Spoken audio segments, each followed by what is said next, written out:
Is Mr. Wildman with us at this time? Yes, Mr. Chair. Okay. Thank you, Mr. Wildman. All right, am I ready to proceed?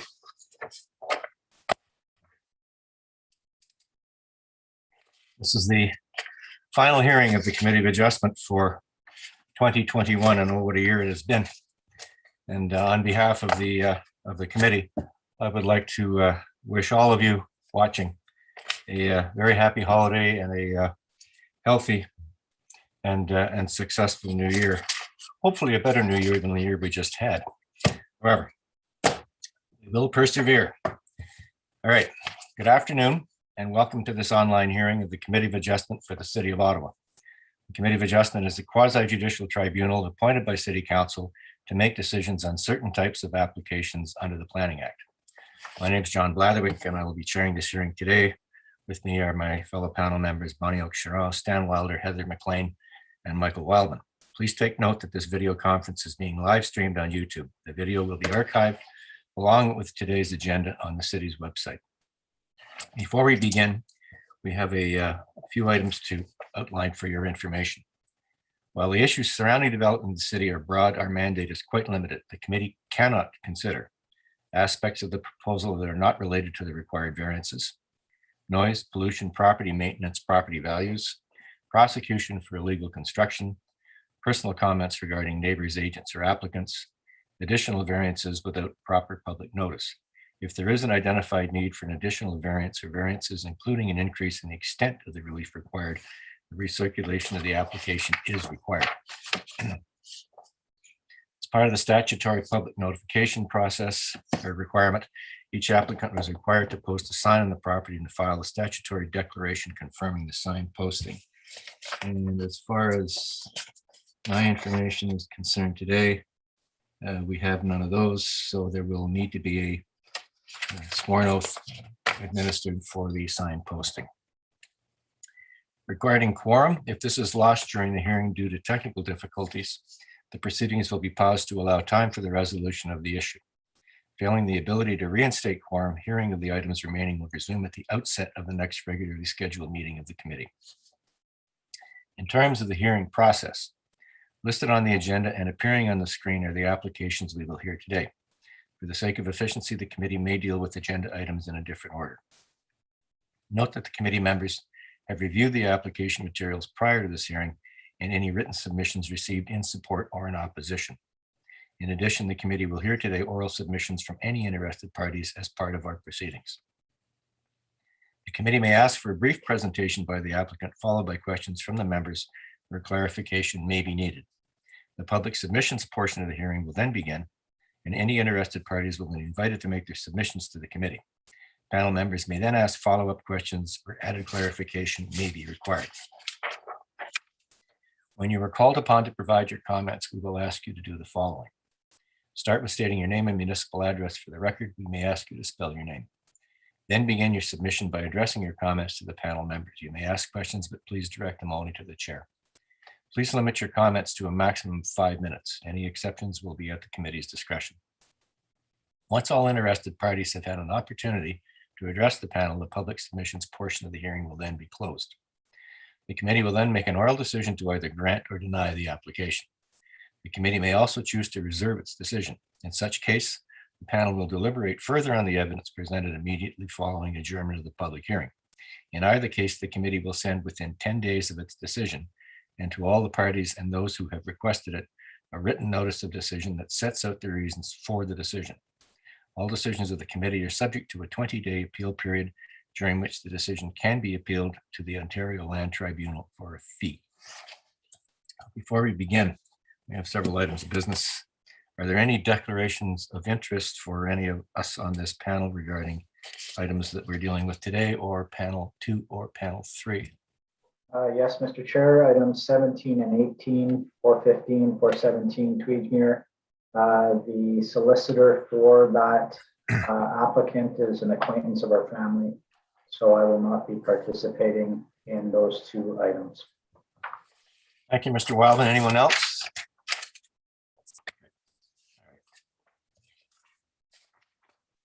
I believe there are no minutes to adopt, and I don't think we have any other business. So what we'll do is proceed to the adjournment requests. And the first item that is up for adjournment today is item number 2, 14 Stevens. And this is an adjournment request from the planning department as a result of the need for additional variances and a revised tree information report. Is the planner there to articulate this, please? Yes, thank you, Mr. Chair. Staff are requesting an adjournment on this application because it is undergoing a concurrent site plan control application. The application is in its first submission, and the applicant has not yet addressed the first concerns of staff. We feel that it is premature. How far along in the site plan process have we got on this application, Mr. Hamilton? The first submission. So there's still a lot of back and forth to come. Correct. Okay, and the tree information report needs to be updated. Correct. There is additional information that the infill forester needs on this site as well. Okay. And there's a need for another variance Potentially, depending on the revisions that are made. on the site plan. Yeah, okay. Yes. And the agent for the owner is Ms. Smith. Yes, You're aware of the department's request for adjournment, yes, and you're in concurrence, I'm assuming. that's right, yes. I think you wanted a fixed date for a hearing. That would be great. The question is, are you going to be able to clear up all these matters before, I think it was the January hearing you wanted to come back? We have received the comments and we're responding to them. We're just ready to send back our comments right now. So we're at that stage. So we're working with the planner, with the comments back for site plan control. So what hearing in the new year would you prefer? The 3rd of February would be great. And you figure you have adequate time to deal with the issues before then? I believe so, yes. There's no need for us to adjourn this sine die. I don't believe so. Ms. McLean, you had a question? You're muted, Ms. McLean. Sorry, I thought from the planning report that there was a need for an additional minor variance for reduced rear yard area and possibly something to do with bicycle storage. So if there's a recirculation involved, I think probably sine die may be the best way to go. Ms. Smith? If we have to, just want to say that the rear yard setback that we're asking for will provide the rear yard area, but we do need to include that. So it won't change the design or the setback requirement. We will be. There still may be a need for an extra variance. Perhaps in an abundance of caution, we should just adjourn this sine die, make sure that it comes back to us at the proper time. Members of the committee in agreement with adjourning sine die, this application. All right, we'll adjourn this sine die. Thanks very much. Thank you. Two.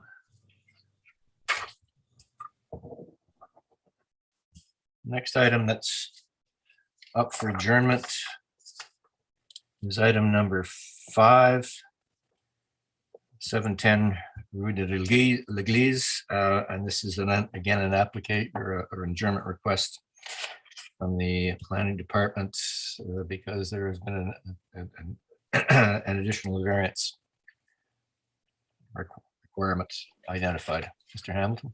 Yes, Mr. Chair, there is a need for an additional variance for rear yard area. Okay, and I note that the agent agrees to the hearing.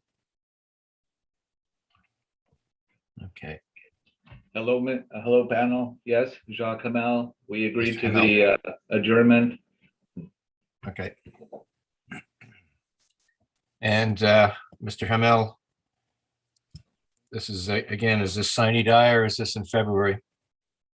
I think we're pretty confident that this is the only additional variance needed. We have done our due diligence with this, and thanks to Mr. Hamilton, we found this straggler. We're hoping to get on the earliest hearing possible. I guess there will be a recirculation. Well, we need all documents in the committee's hand by this Friday, along with the fee. We've actually already submitted that, both the fee and the documents. So when were they submitted to the committee? As soon as we found out yesterday. Okay. So if there's been submitted, Secretary Treasurer there, can we get this on the agenda in January? We can. I haven't confirmed with the with staff if we've received the check and the documents, but it shouldn't be a problem for the January hearing. So we have enough space on the agenda. Yes, we do. Okay. So January 12th, Mr. Hamel. That would be great. Okay. And I'll trust that you're telling me the truth, that you submitted the documents and paid us the money. Okay. I think it was couriered to City Hall yesterday. Okay. All right. Okay, then. So no questions from the panel on this. All right, we'll adjourn this until the 12th of January, 2022. Thank you. Thank you. That's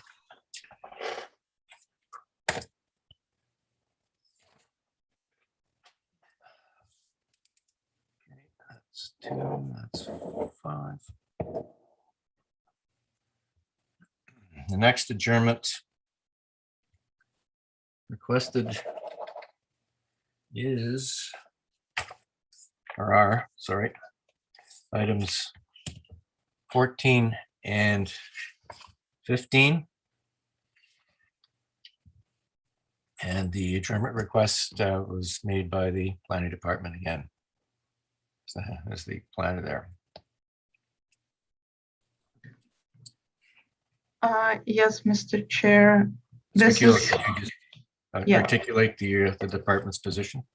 it's with respect to 364 Leonard, yes? Apologies. Yeah. Yeah, so the planning department has no concerns with the application for consent and minor variances as filed, but we have concerns with the site plan filed. So the approval of applications as per site plan filed will result in removal of 1 city tree and 1 jointly owned tree. And an adjournment will allow time for the applicant to revise the site plan and tree information report to address our concerns. Additionally, the revised site plan, as per planning staff comments for the previous hearing with respect to corner lots, garage entrance widths, and also to the setback of the garage entrance from the principal entrance was not provided, but the changes indicated on the tree information report were accommodated.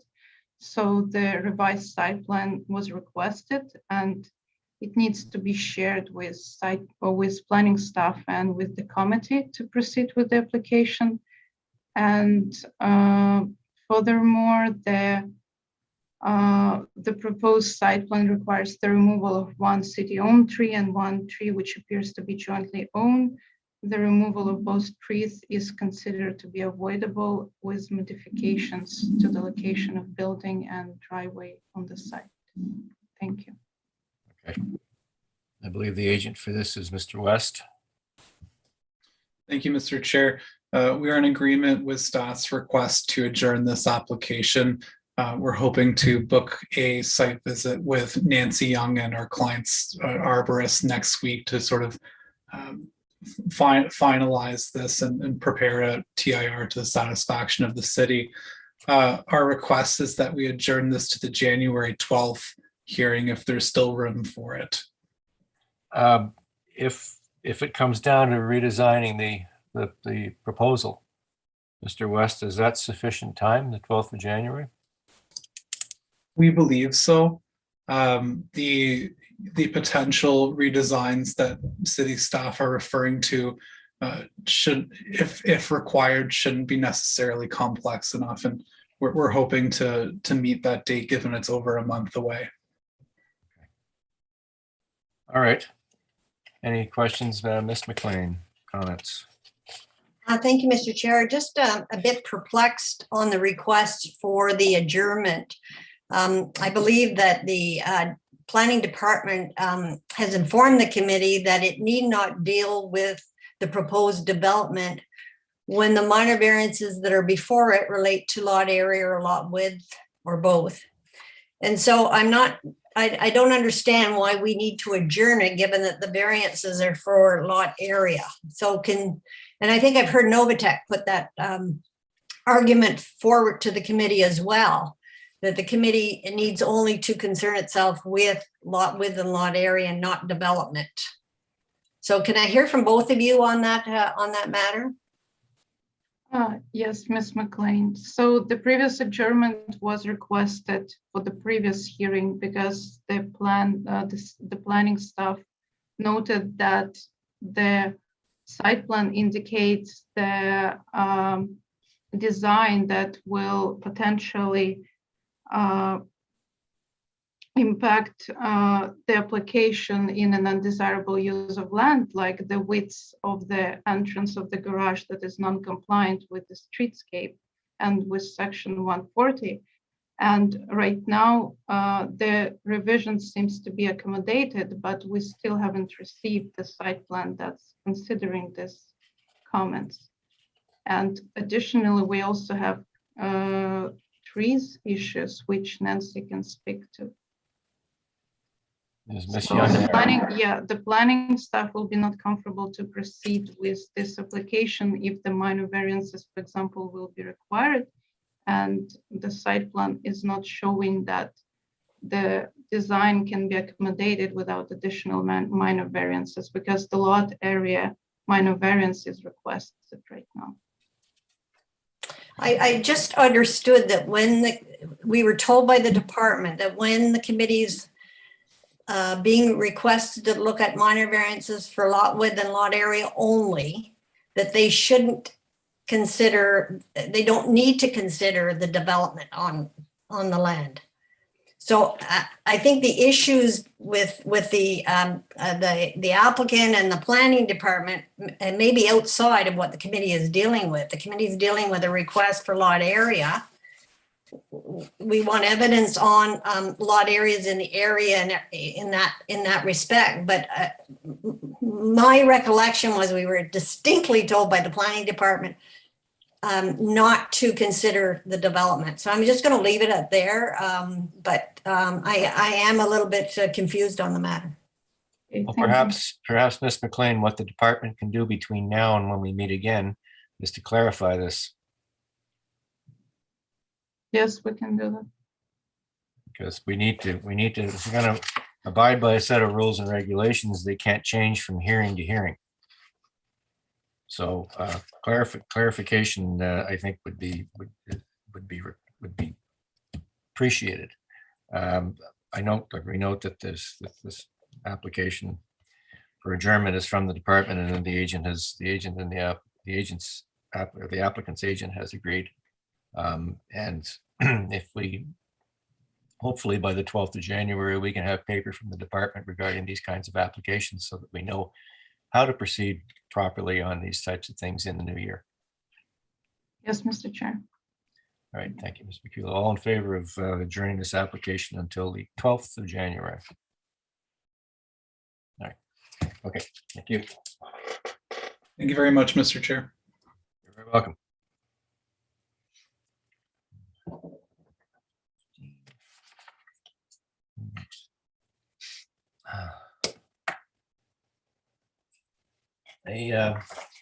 There's no adjournment request on this particular application. However, questions have been raised, and I'm wondering if the agent for item 12 on the agenda is online at this particular time. That'd be Mr. Joe Kotze, and it is for 88/86 on bracket Orvigale Road.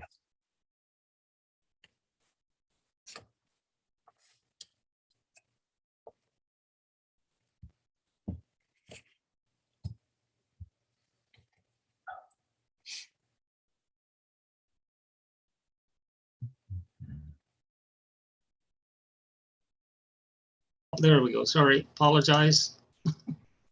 Okay. I got a second window for some reason. Sorry, I apologize. I'm available, yes. Mr. Jalkatsi, Ms. McLean raised an issue when we were reviewing your application at our pre-meet. Ms. McLean?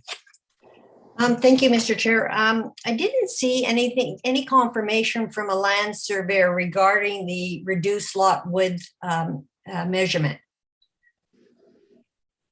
We have the survey, but at this time, we're not seeking the consent to sever. This has all been on, so we use the land surveyor's electronic document to determine the widths of the property quite specifically. So we're very confident that those are the two widths that will be generated as part of the application in the future when the consent is requested to sever the properties.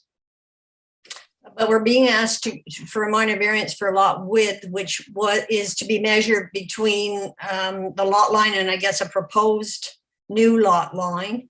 And has that survey information been filed with the committee? Because I just didn't see it.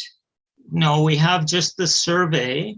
Because we're not seeking the consent to sever the property at this time, we have to effectively, we're just looking for a minor variance that gets generated from the request to put a semi-detached on this building. We haven't defined the consent line, but the consent line will be to the accuracy that has been shown as I think it's 8.06 and 8.08, if I recall rightly.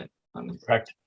Yeah, and so those two add up to the total width of the surveyed property that you have a survey for.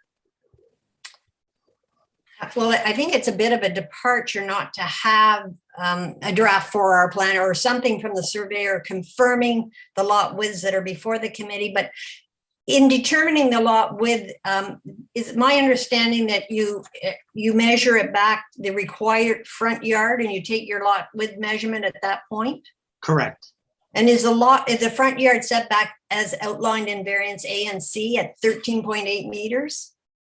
No, so the variances, the staff report covered the front lot line requirement. So because the average property line setback doesn't apply in this case, believe me, Craig can, Mr. Hamilton could verify that because he was the one that removed the request for minor variances for front yard setback, because the maximum front yard setback will be as what's under the zoning bylaw requirement. And that's where that distance is measured. So could you Mr. Hamilton, perhaps, could you just confirm where that lot width measurement is to be measured from? From the 6 meter setback required out of the zoning, the underlying zoning, rather than the average front yard setback requirement. That's standard setback. Yeah, so thank you for that. But so do we have a plan that shows that measurement at the 6 meter setback requirement on file? No, you do not. At this point in time, because the line is the three lines are so parallel, there is very little change from front to back. The property gets just a wee bit wider at the back than it is at the front. I don't know about Ms. McLean, but I'm not particularly comfortable dealing with this application without having the information we need before us. Mr. Jalkatsi. Yeah, I also understand that no streetscape character analysis has also been provided to the city yet. Yes, we had that conversation with staff. The property is only seeking the 2 minor variances for lot width. There will be no minor variances sought for streetscape analysis for streetscape character. There'd be no minor variances sought in any other aspect of the zoning bylaw. So my client had requested that we seek the approval of the committee for the minor variances for the lot widths, as that is the only issue that they are looking for, and that they would complete a streetscape analysis for the building permit as required under the zoning bylaw. Mr. Wildman? Should we proceed with this, or would you prefer to have the more evidence? I'd like to hear from, just to be clear, I think I understand, but I'd like to hear from Mr. Hamilton the reason for his comment about not having a streetscape analysis. Is this just you saying, let's be clear, that this is not part of this application, or is there something underlying there that we're not aware of? Through you, Mr. Chair, there were some inconsistencies in the application. The TIR did note asphalted areas and garages, whereas the site plan, or the combination of aerials with the site plan, did not show anything like that. So we weren't sure what the elements of the building were going to be. Given that the variance for front yard setback has been removed because it's no longer required, staff were comfortable stating no concerns with the application just based on the lot width and the building form intended. So have you resolved those discrepancies between the plans though? Like, have you landed on what is the plan that you're dealing with? Staff do not know if the asphalted driveways and garages are going to remain. We don't have a streetscape character analysis submitted, but the applicant has confirmed that the building that will be built will comply with the zoning bylaw requirements. Mm-hmm. Okay, thank you. Mr. Chair, I'm in your hands. I suppose I could support a postponement until the information is provided, if that's the will of the rest of the committee. Yeah, that's the position I'm taking right now as well, Mr. Wildman. Mr. Wilder. Mr. Hamilton, in your comments, you have a lengthy paragraph. Staff note, site plan provided only includes principal dwelling setbacks and lot lines, lacks additional building elements, driveways, walkways, entrances, windows, and yard areas, which I want to see. Mr. Gilcutzi, there's been a lot of opposition to this application for people up the street. I'm familiar with the street. I've got concerns as well. I realize the variances are only for dealing with the lot width, but I gather you've not taken any effort to meet with the residents on this particular street after seeing the comments that have been received. I would like to have that happen. I would prefer that this application, and in light of what Ms. McLean has raised as well, that this application be postponed and not dealt with today. Thank you, Just Mr. a Wilder. Ms. Cheryl. Just a second, Mr. Jocko. As well, I'd like to see it adjourned until we have the uncertainties are resolved. Right. Mr. Chair, can I just make a comment with regards to neighbors? I don't think we need to hear that right now, Mr. Gilcutzi. Okay. Let's deal with what we need. I think you've heard, I think Ms. McLean has articulated the need for us to have further information so that we can make a proper decision on this application. So I would suggest that you present that as quickly as possible. This also gives you the time to have a discussion with the neighbors, which although we can't impose it, we definitely support that method of discussion of a change in a neighborhood, because it makes people in the final analysis a little more comfortable with change on the landscape.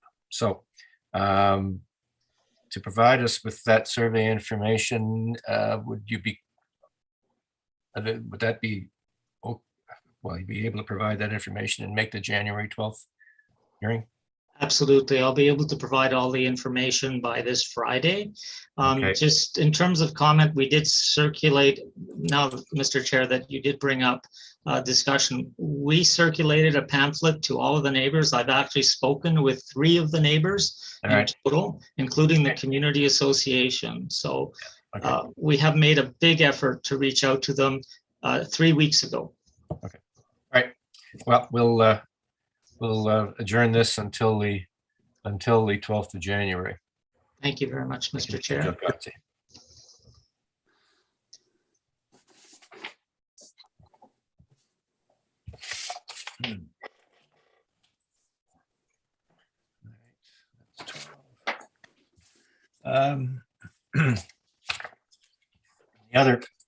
The other application, which is not on the adjournment list, which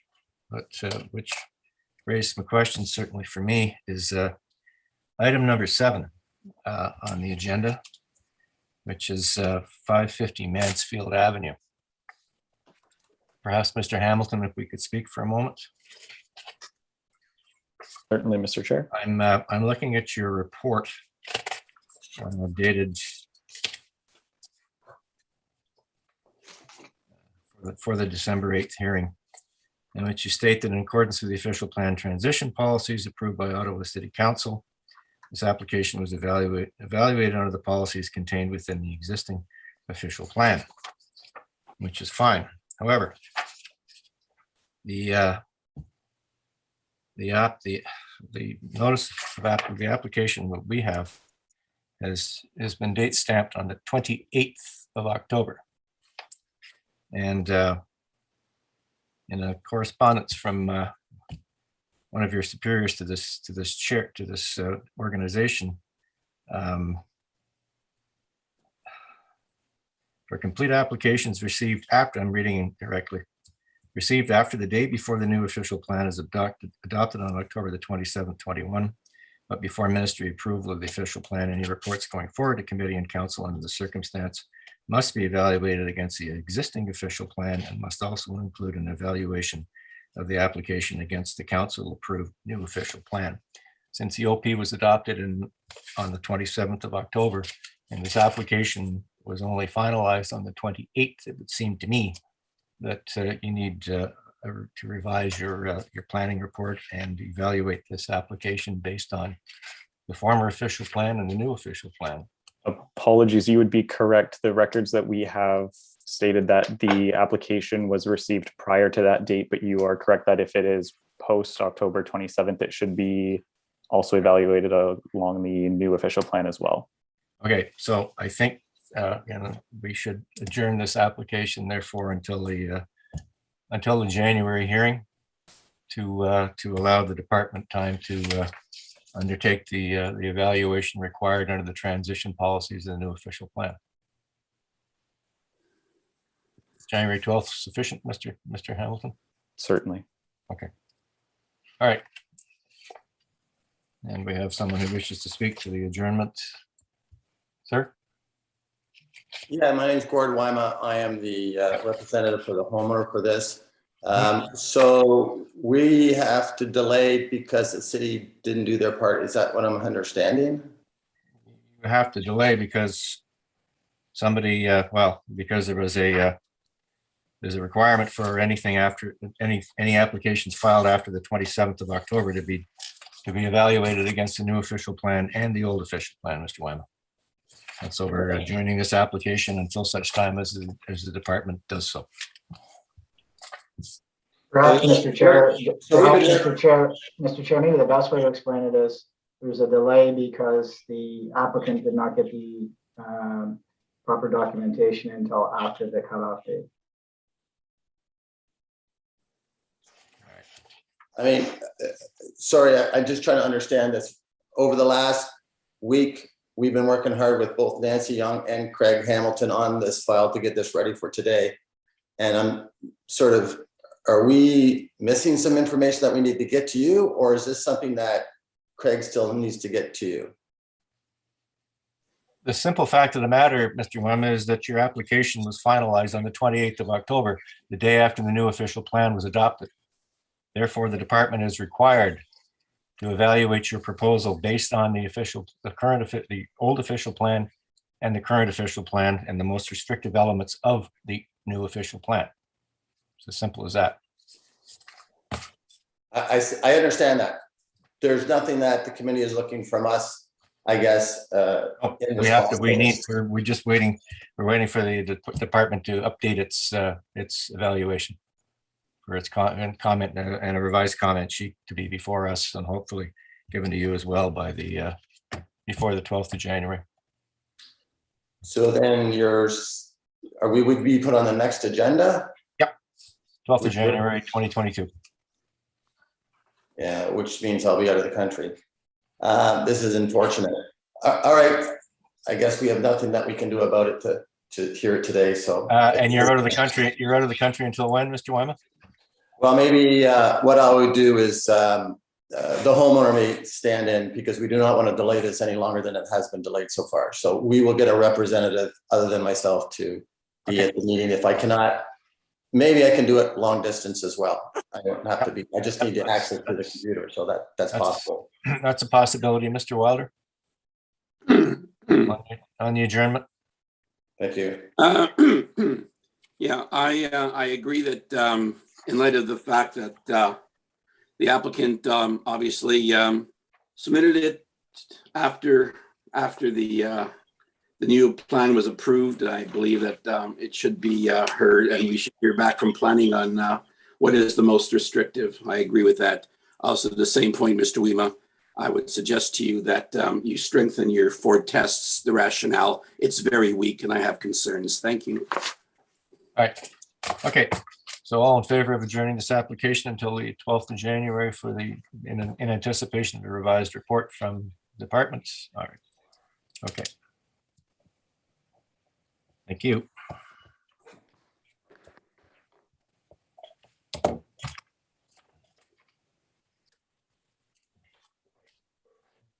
And if that takes care of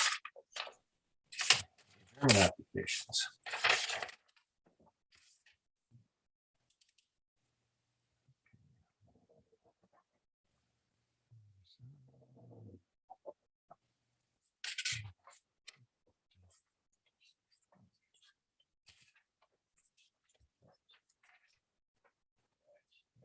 Second, ladies and gentlemen.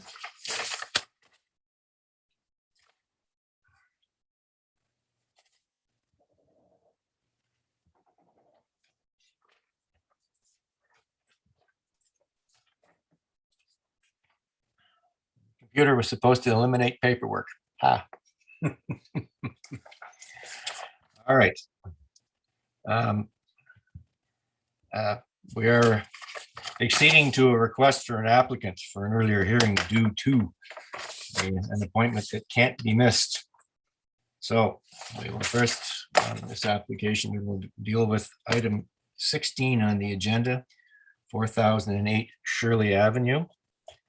This is a revised application from October 26th. There was the planning department requested a revision, or pardon me, an adjournment on the 17th of November. The agent is Mr. Simmons is here. I'm representing the client. All right, before we begin, I have to administer the oath or solemn declaration. Do you solemnly swear or affirm that the notice provided to you as part of the application process and by the committee was posted at the property to which the application applies for the prescribed number of days before the hearing and clearly visible and legible during the entirety of that time? Mr. Chair, I can affirm that, and the sign is still up as of now. Okay. All right. All right. Very briefly, Mr. Simmons. Mr. Chair, an existing house on this property has been there for several decades. It was enlarged to put in a garage and second floor, I think in the late 80s or 90s. That is still there. We're proposing to carry out a renovation to modify the original second floor from what's commonly referred to as a half story with dormers to a full story. And we are proposing to remove the canopy that is currently on the rear of the building and replace it with a balcony. And we're proposing to construct a new addition for new front entrance and sitting room on the front of the existing house. Now, the reason we need variances is because this property abuts the Rideau River, and there's a 30-meter setback required from all bodies of water. We have reviewed this extensively with the Conservation Authority and understand they don't have any issues with it. And if we were to, if you have some very clear illustrations of what's happening, and if the first illustration is put up, would it explain everything if you need more explanation?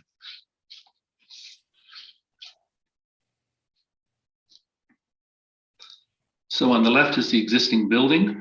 You can see it's got a large porch facing towards the river, the water there, and that's being reduced in size but changed to a balcony. Then you can see that the second story consists of what's a dormer roof, a gable roof with dormers, and it's being altered to make it a full second story. And then on the very right-hand side of the proposed image, you'll see that we're building on the front of the house. We're not asking for changes to setbacks or anything like that. So I believe that this application is desirable for the development of the property, to modernize it, and will not have any undue impacts on the neighborhood. And the neighbors have been approached, and this has been shared with them. You said that there was no, that the Rideau Valley Conservation Authority had no concerns with this application? Well, they've reviewed it, and my understanding is, Mr. Chair, is that their report indicates that they don't have concerns. I mean, we still have to, I believe we still have to go through the process after this approval to get their approval. Is that normal, Mr. Simmons, that you wouldn't have approval from the Rideau Valley Conservation Authority before you came to us?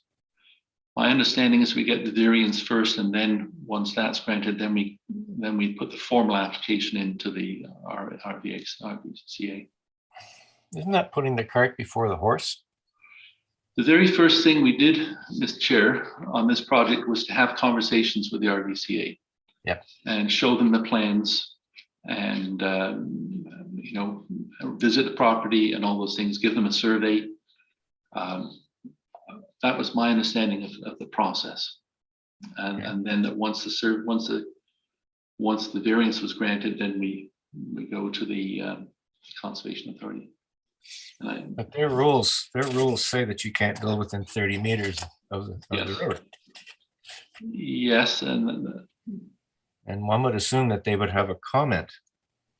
Did they not make a comment? Based on that's our correspondence is simply that they don't have any. There's no comment. There's no objections. There's no letter. No objections. No. So maybe we don't need to apply with it. Mr. Wildman, you had some concerns, I believe.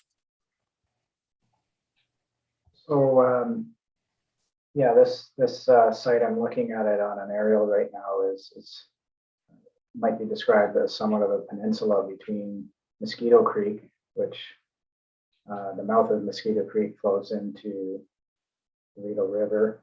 Mosquito Creek picks up drainage from developed lands.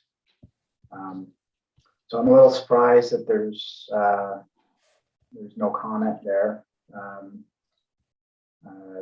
Normally what we're talking about is the high water mark, which is usually a 100-year storm event, and creating a need for a setback of 30 meters.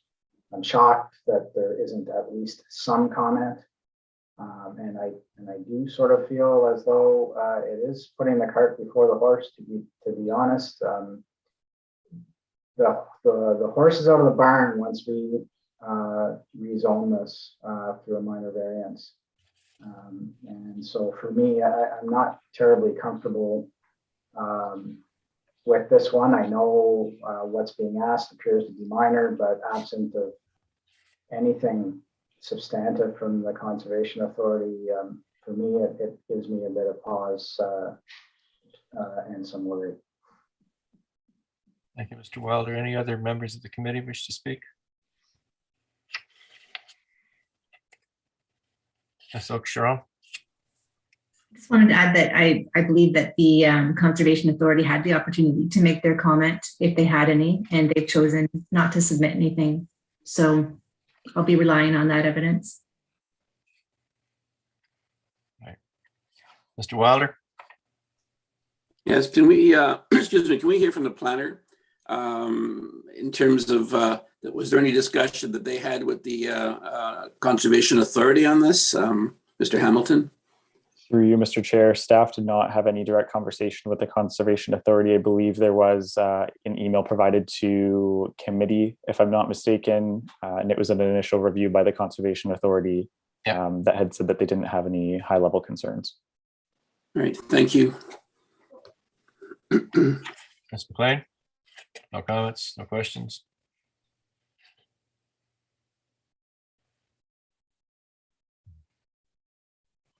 Sorry, I'm prepared to vote on this application when you call the vote. Okay. Mr. Chair, I don't want to cut short the conversation, but I did want to make a couple of comments on the planning department. At the last hearing, the planning department asked for an adjournment because there was some incorrect statements in their report. And I discussed those with the planning department, and they said they would correct them. They had to do with the fact that this property for tree conservation purposes is in the suburban area. And they were asking for a tree report, protection report to be done.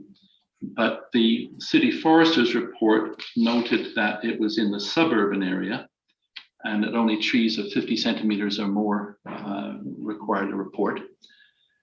However, additional comment number 4 is still in their report, suggesting that it's in the urban area and that trees over 30 centimeters and more need to be protected and reported on. And I think my understanding was that they were going to strike that comment from their report, and they haven't done so. Well, perhaps Mr. Hamilton can clarify this. Yes, through you, Mr. Chair, that Mr. Simmons is correct. That comment number 4 can be removed. It doesn't have a bearing or a requirement on the application, at least from a staff perspective. It was more intended to be a notice. Satisfied, Mr. Simmons? Yes. So, I mean, if it doesn't apply, I think it should be struck. The other thing I'm having a little bit of trouble with, and I mentioned this to Mr. Hamilton a few weeks ago, we're talking about a house which is being renovated, and it's got a driveway that's been there for at least 50 years. The original house was probably built in the 50s, in actual fact. And it says a private approach permit is required for any access off the street, off of the city street. Well, we're not proposing to change in any way or rebuild the driveway. It's there and we're not touching it. So I also asked that that be struck. Obviously, if there's a new driveway, they have to get an application for it, and that's just a bylaw. This is more for information. We see it all the time. All right. Right away, we'll say if there's a new driveway being proposed or a driveway width increase, you're going to have a private approach permit. So. Right. And then the next this is comment number 5. The surface stormwater runoff, including the roof, must be self-contained and directed to the city right of way. We're on a steeply sloped lot that's going down to the river, and we're not about to change the slope on the lot to try and get all the water down to the street. The whole site drains to the river. And then it also says existing grading and drainage patterns must not be altered. And, we can't, obviously it's also self-contradictory comment. I think that at least that one should be struck. I think that's something that you're going to have to discuss with the city. I'm happy to discuss it with the engineering department. I just, would be happy if it said something like, submit a drainage plan for approval by the city of Ottawa. That's all. Yeah, because we don't have any additional conditions, so it's a standard city condition. So that's quite frankly between yourself and the city. Mr. Wildman, further comment? Thank you. In light of all the discussion today, Mr. Chair, I would feel a little more comfortable rendering a decision on a vote on this one if we heard the 4 tests and how they apply to each of the requested reliefs.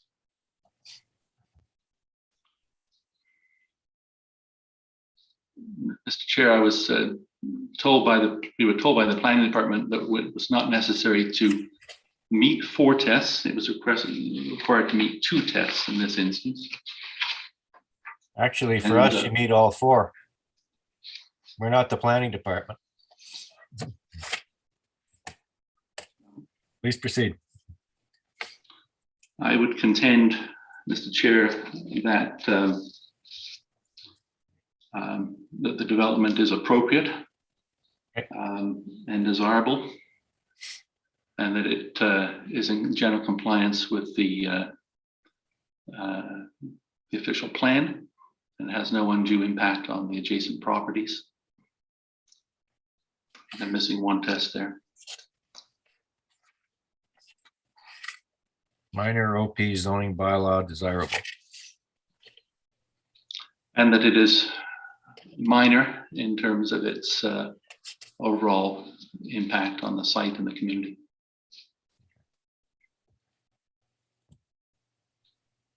Satisfied, Mr. Wildman? No, I'm not. That's just stating what the 4 tests are. That's not stating how he's achieved the 4 tests, Mr. Chair. But I'm willing to accept that as his evidence.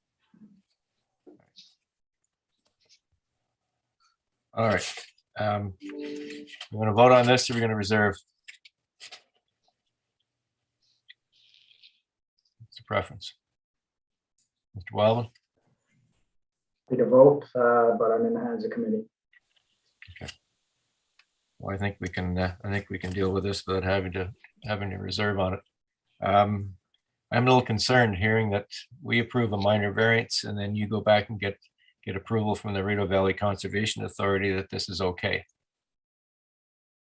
Again, I think this is the wrong way to approach, so I'm not going to support this application. Period. Mr. Chair, I don't know if I'm out of order here, but I'd be happy to make the application to the Committee of Adjustment, to the RVCA, and then come back with a sine or die adjournment, if that is the preferred route.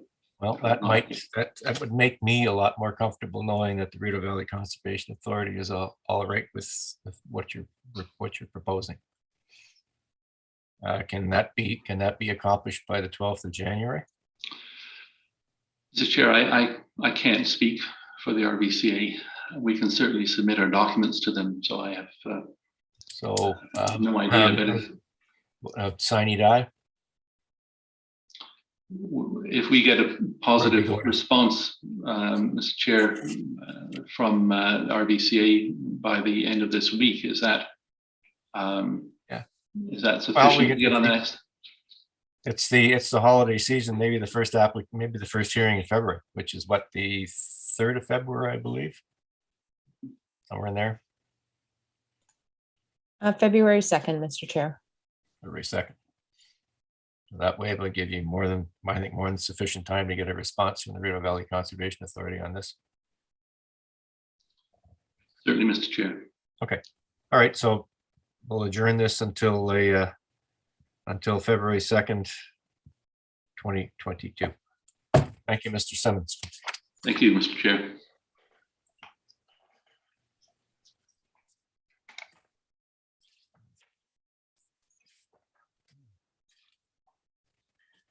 Next application we'll deal with is item 1 on the agenda, 333A Athlone. And this is a consent to subdivide the property into 2 separate parcels of land to create separate ownerships for the newly constructed semi-detached dwelling with 1 unit on each of the parcels. And I believe Mr. Henry is the agent / owner on this.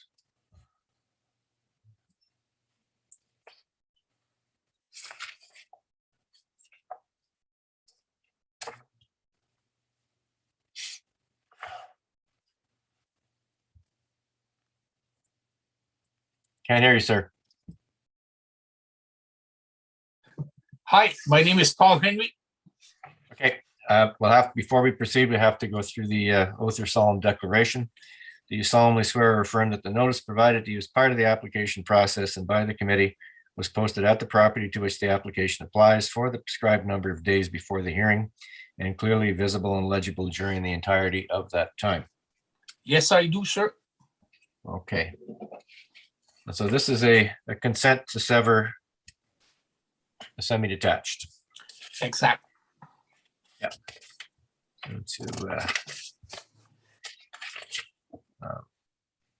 You have anything to add to your request? No. For severance? Okay. No. All right. I think, Ms. McLean, you had some concerns regarding an art plan showing the severance line? Yes, thank you, Mr. Chair. Generally, we, as part of the requirements, is for a reference plan that shows the location of the dwelling and the location of the proposed severance line. In this case, we have a registered R plan, but it doesn't show the dwelling on it. And then we have a plan of survey that has a dwelling on it, but no severance line. I'm a bit uncomfortable in proceeding until those two are put together. And the other question I had was, are the lot areas that are mentioned in the application certified by the Ontario Land Surveyor? So generally on a reference plan, we would see the lot areas for each part number. That's not the case. At least I couldn't find them on the plan. So I'm just not sure whether we should proceed or I'll let the applicant sort of address that issue. Mr. Henry? Yeah, well, it was surveyed prior to the, and I will have to go back to my builder he proceeded with all the, what was asked with the City of Ottawa. I don't have them in front of me there, but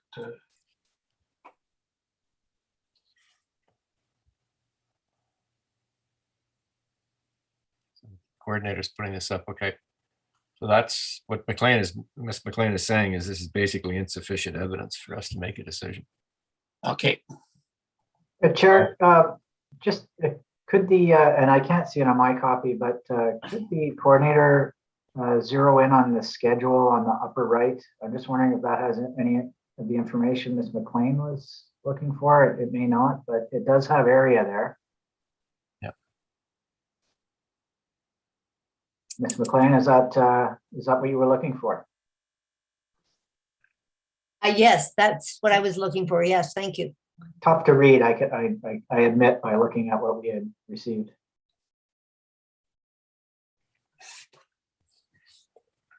So just the question then of the registered R plan showing the division of the property, but it's not in relationship to the dwelling that's been recently built there, which is an unusual way of doing things.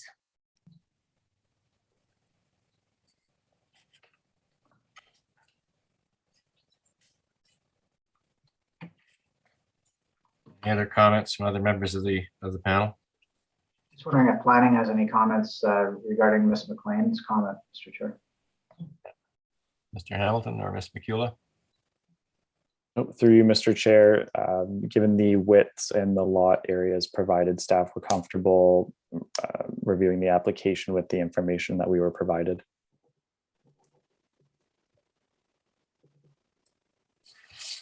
All right.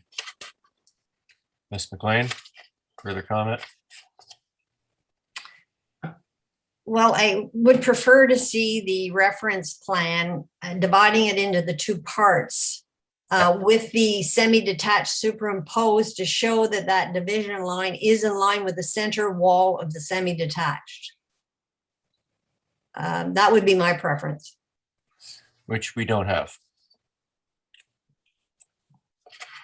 How soon could that that information be provided to the committee, Mr. Henry?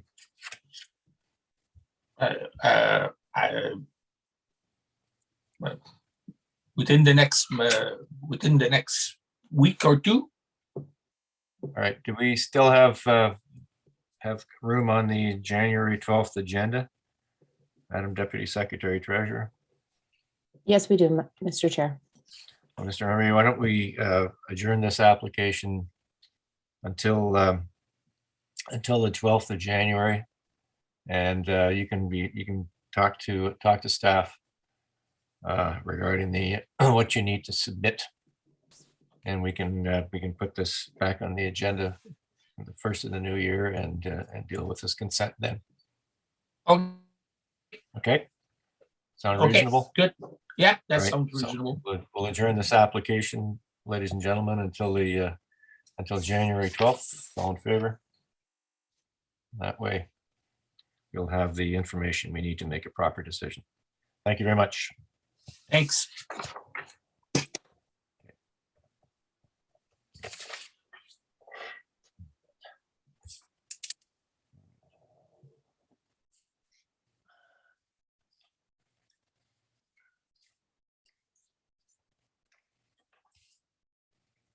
The next application we'll deal with is item 3 on the agenda, 17 and 19 O'Mara Street. And this is a consent to subdivide the property into 2 separate parcels of land to create separate ownerships for the existing semi-detached dwelling with 1 unit on each of the parcels. And the agent for item 3 is Mr. Gibson. There.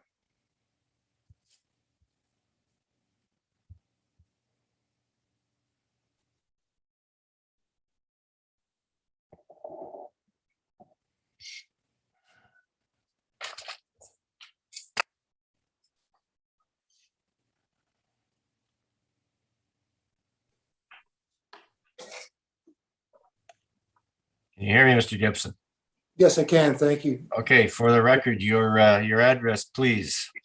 Is 17 and 19 O'Mara. Okay.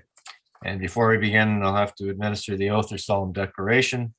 Do you solemnly swear or affirm that the notice provided to you as part of the application process and by the committee was posted at the property to which the application applies for the prescribed number of days before the hearing and clearly visible and legible during the entirety of that time? I do. All right. So this is a consent application on an older semi. This is a semi-detached dwelling, correct? Correct. Okay. And we note that the information you provided is based on a 2006 plan of survey. Has anything on the site changed since then? Have there been any additions to the dwelling or any accessory structures put on the land? Or is No, it the same as it? So it's the same exactly. envelope as 2006. Correct. Okay. All right. Any questions or comments from the members of committee? No. All right. There are a number of conditions which the department is requesting. So the confirmation of independent services, a 3x3 meter corner site triangle is required. There's an agreement because there's an active railway line nearby. A joint use and maintenance agreement as well. A noise level agreement as well. And party wall certification that satisfies the department. And there'll also be a party wall certification that satisfies the committee of adjustment to make sure that there's no overlap in an older building of things like cupboards and bedroom walls over the severance line of the center line of the building, which never happens, of course. That we've added. And we note that the Kentenberg Community Association is in support, and at least one of your neighbors is quite happy with this. So anything to add?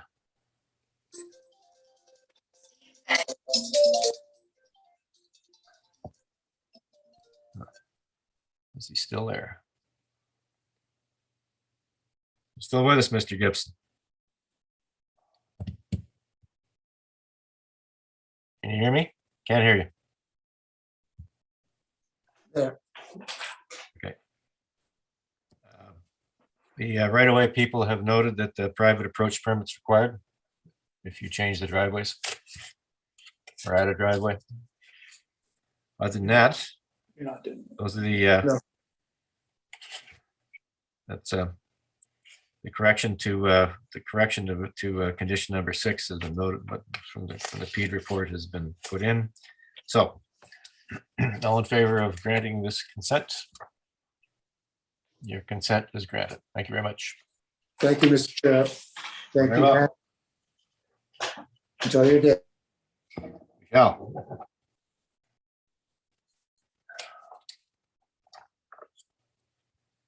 Next application we'll deal with today is item 4 on the agenda, 2167 bracket 2169 on bracket Rice Avenue.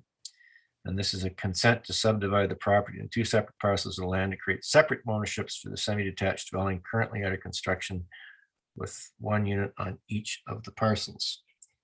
And this application, Danielle Paquette is the agent for the applicant. Can you hear me, Mr. Paquette? Yes, I can. All right. Before we begin, do you solemnly swear or affirm that the notice provided to you as part of the application process and by the committee was posted at the property to which the application applies for the prescribed number of days before the hearing and clearly visible and legible during the entirety of that time? Yes, I can. I can confirm that the sign was posted. Yes. So this semi-detached dwelling is currently under construction? Yep, it's about, it's a little bit more than half built. Have you anything to add to the materials that we've already received? I've got nothing to add. I've gone through the staff report. I've checked with the solicitor, I checked with the owner. We are okay with the conditions being imposed. Okay. I've got nothing to add. All right. The committee does have one question for staff regarding condition number 5. And this is the active railway line agreement. And I don't know which staff member it was that dealt with this. Ms. McEwen. Yep. So you're talking an active railway line. Where is that active railway line? Usually it is within 500 meters when the engineering team imposing this condition. Is this home 500 meters from the new LRT line on? Yes, exactly. In the future railway line, yes. Okay. It's All right. for the future owners also, the notice, yes. Okay. We just wanted to make sure that we're talking about, not talking about the busway on the parkway, because that's not No. an active railway line. No, not Unless, the transit. as I said in the pre-meet, unless we don't know anything about stage 4 LRT yet. Yeah, I got to admit, when I saw that condition, I Yeah. thought they were trying to repurpose the McDonald Cartier Parkway. Yeah, well, no, it's because you're within 500 meters of the new line. Okay, that's what I figured as well. Okay. Anyway, the conditions, Mr. Paquette, are cash in lieu of parkland, confirmation of the party wall, a tree planting plan, that the properties, when severed, will have independent services. Again, the railway line, a joint use and maintenance agreement, and a noise level agreement. You're aware of all these? Yes. Okay. All right. Any questions or comments from the panel on this regarding this consent? All in favor of granting the consent as applied for? All right, now that we have a confirmation on what the railway line is all about. All right, your application is approved. Thank you very much. Thank you.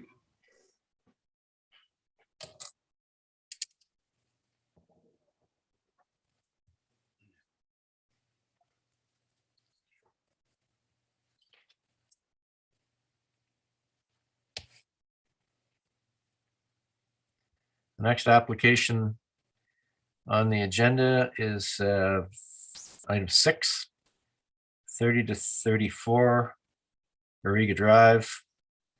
This is a consent to subdivide the property in 2 separate parcels of land to create separate ownership for each of the newly created lots.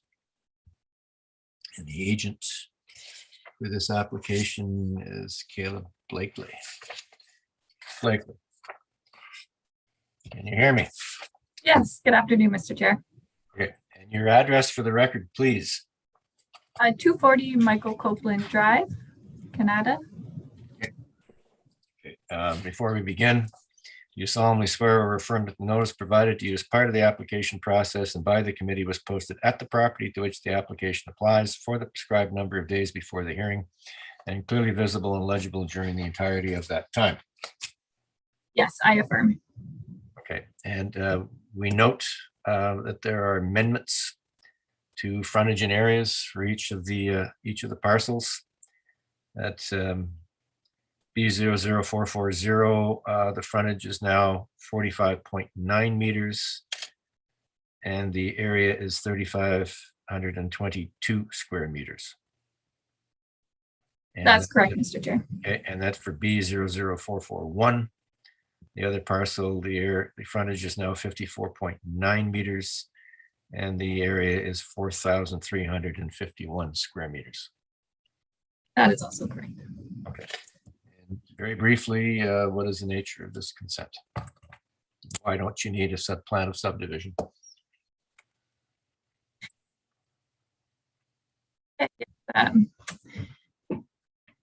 Can briefly provide an overview of this application. For the record, my name's Caleb Blakely. I'm a planner with Novatech.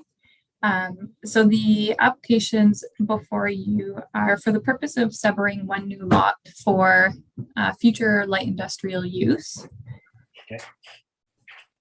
The property is located on the west side of Variga Drive. As you can see on the aerial, it's one of a few remaining vacant lots in this light industrial area. Many of the surrounding properties are developed with office, warehouse, and other similar uses that are characteristic of a business park, as well as other complementary service type uses. If we continue on, the presentation provides a few street view, an aerial, a few street view for context.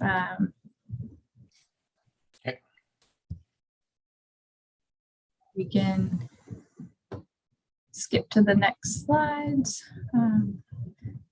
Demonstrates the subject property as it exists today, and keep going through the slides, just demonstrating its existing established development in the business park. So and then this is included just to demonstrate the zoning of the property is currently general industrial, as is common in this area and is the case for the abutting properties. The prospective owner, I've included a preliminary concept on the next slide for the committee's information. So the prospective owner intends to retain a portion of this property to be developed for with a warehouse with accessory office use for the purpose of their company. Given the size of the property, it was much larger than their current needs. So they're seeking the consent from the committee to sever off a portion of this property to be developed in the future by others. We can skip to the next slides demonstrating the proposed severances. We had briefly mentioned prior to this, the proposed area and frontages of the severed and retained lots. It is noted there's existing easements for Bell and Hydro that are all to be retained. We would also note that this property is subject to an application to lift an existing 0.3 meter reserve. So the proposed area and frontage of these lots are on the basis of post lifting and reconveyance of that reserve back to the subject property.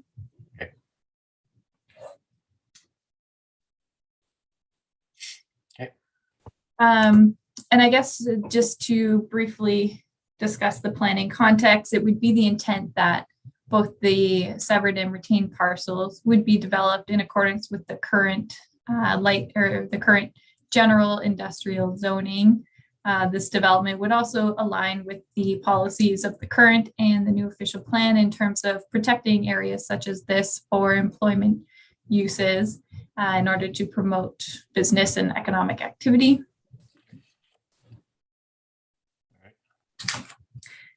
I believe that concludes the presentation, and I'm happy to answer any questions you might have. Mr. Wildman, you had a question or comment? Not sure if the applicant's agent knows the answer to this, and if not, perhaps the city planner does, but 1 foot reserves, 0.3 meter reserves are typically placed in front of a property to do one of two things, and that is to control access or to ensure that monies owing for services provided by others is paid back. Do you know what the purpose of the 0.3 meter reserve is for? Yes, through you, Mr. Chair, we've submitted the application to lift, and through that internal circulation, City Legal Services has advised it is in fact to recover costs. Those costs are associated with the former City of Nepean road, curb, and street lighting works that were previously done.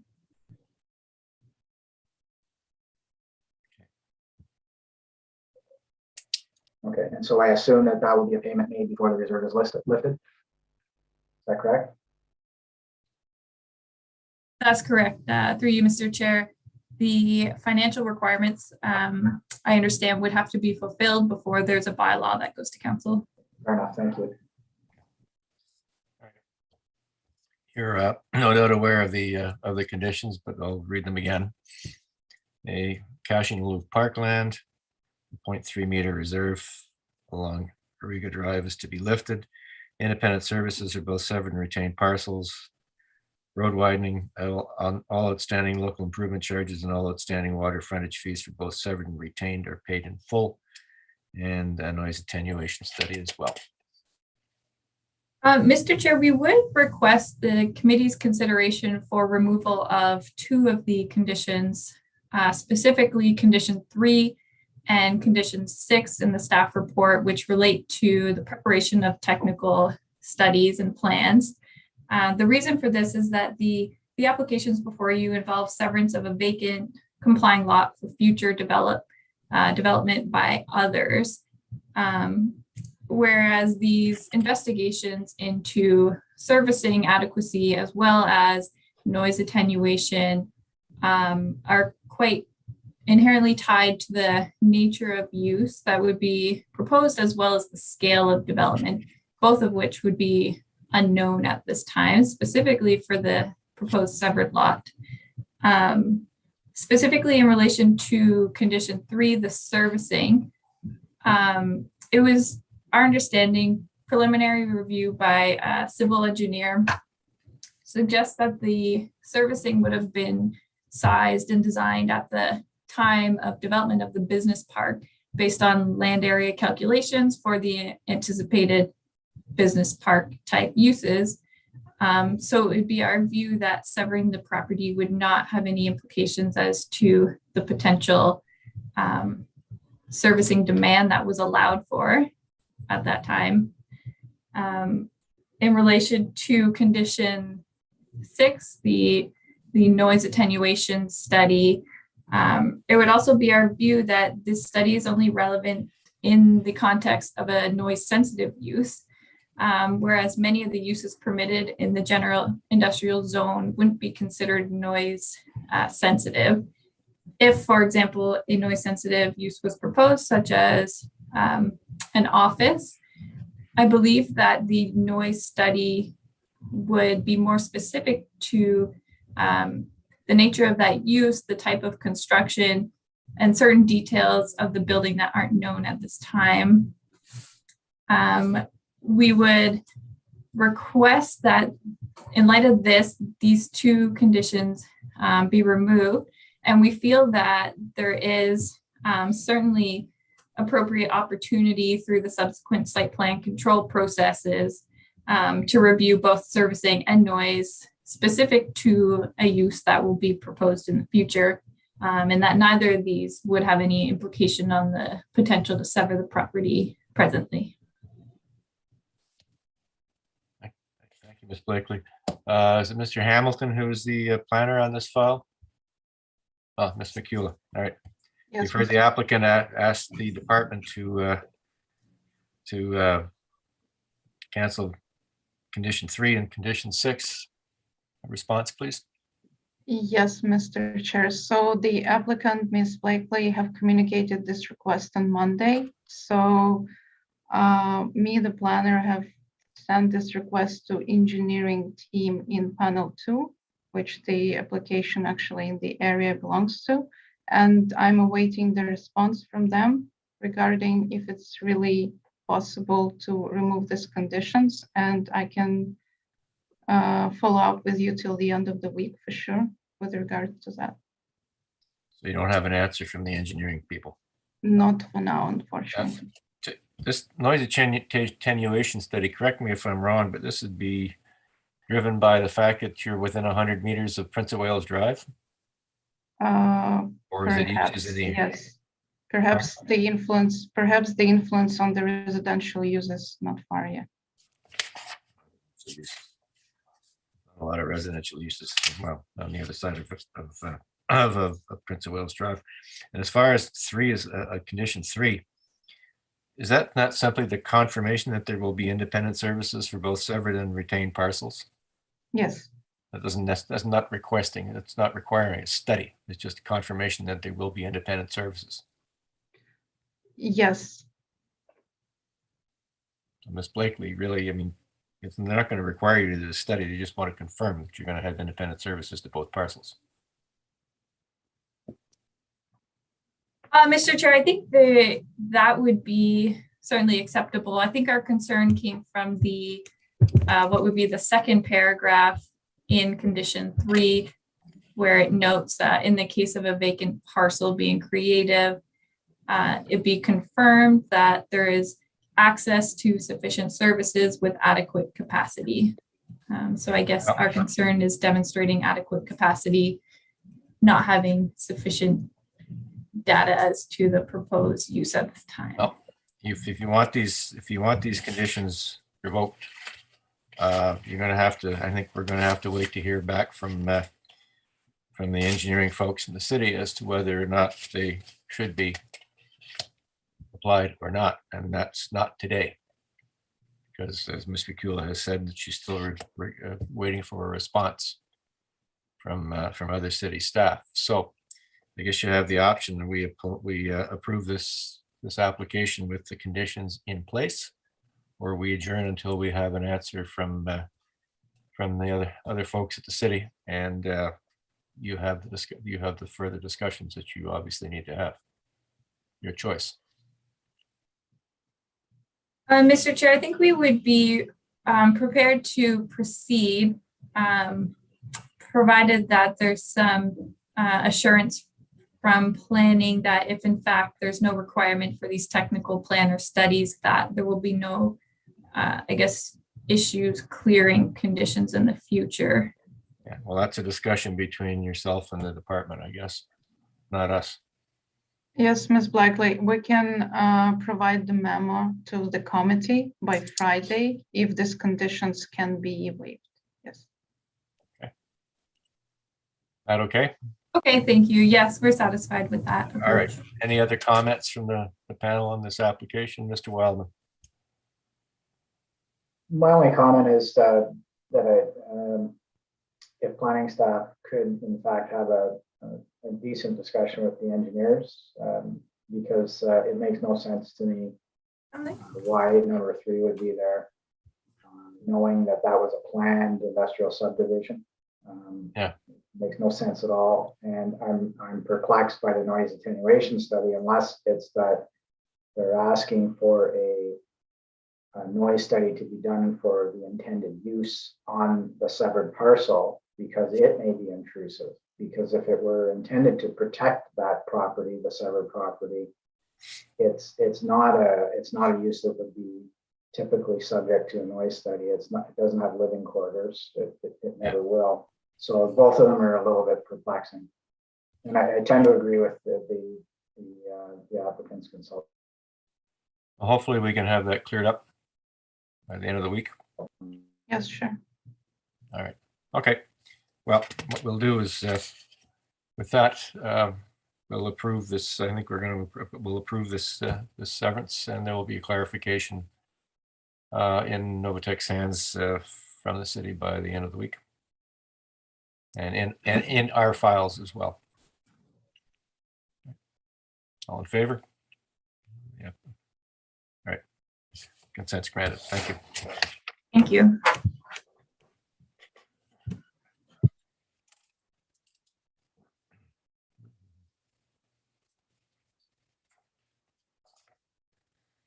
Next application before us is item 8 on the agenda, 3516 Wyman Crescent.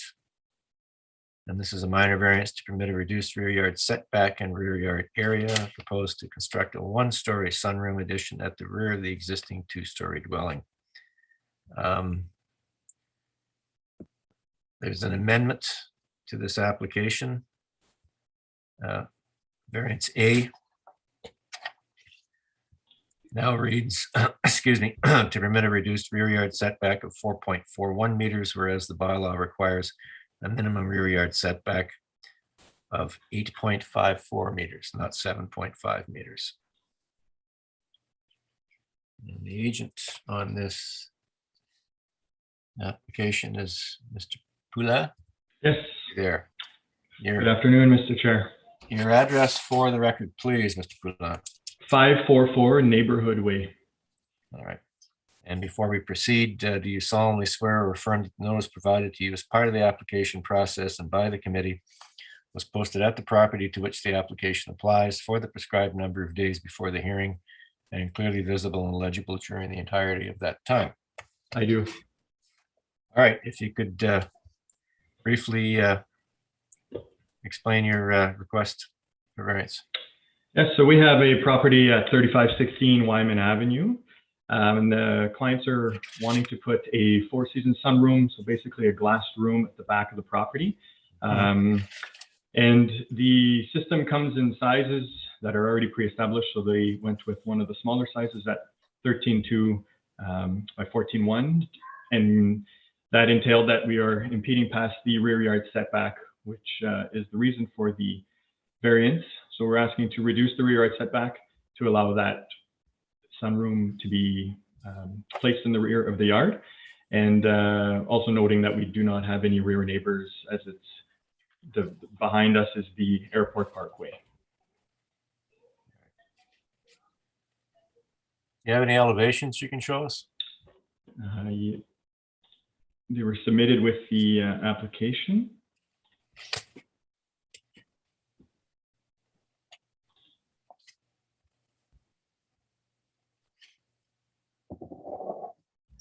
Okay. All right. Yeah, so the sidewalls, rear wall, and the roof are glassed.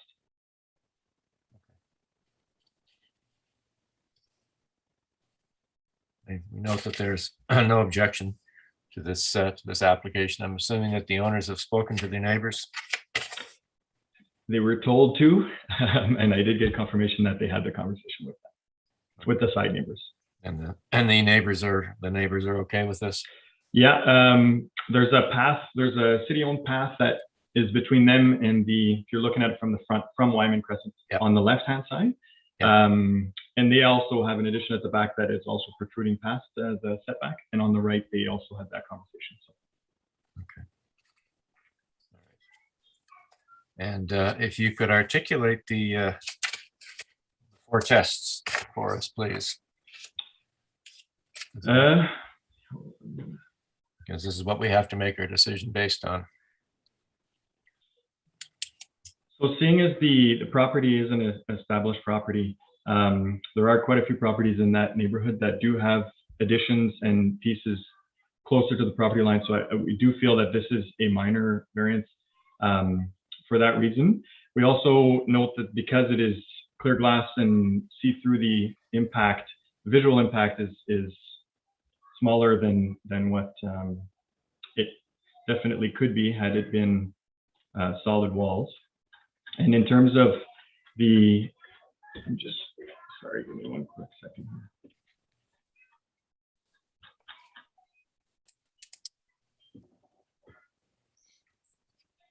So yeah, in terms of maintaining the local context and the character of the existing development, we're attaching without including or adding a bunch of new materials with that glass so that we do fit into the contextual character of the area. And in terms of the housing stock for the official plan, I think it adds value to the property and to the neighborhood as a whole. And how does this meet the official plan intent and purpose? Well, the official plan talks in terms of the local context. And I think when you look at the building materials and how those houses are, I guess the characterization of what those houses are, not most of, but there are certainly some houses in that neighborhood that do have that rear addition bump out protruding. So I think it's something that you don't see from the front. It's only something that you see from the aerial view. And from that pathway, with it being only one story, with the fence on that side, I think the doesn't necessarily, I mean, it's a situation where I don't know if it adds necessarily to the context of the character because you don't see it. There'll still be a sufficient amount of green space for recreational activities in the backyard. Yes, there will be. The lot is quite wide, so there are two sections on each side, and then there's the 4.41 meter strip at the full back. Yeah. Okay. Any questions or comments from the members of the panel? Okay. You note that there are no conditions being asked for this application. There's no authorities have any issues, or you've indicated to us that the neighbors have been consulted and are in concurrence with this being built. Yes. Okay. We're prepared to vote on this application. All in favor of the application as presented. All right, your application is granted. Good luck with your project. Thank you very much. You're very welcome. Happy holidays. You too. Happy snow.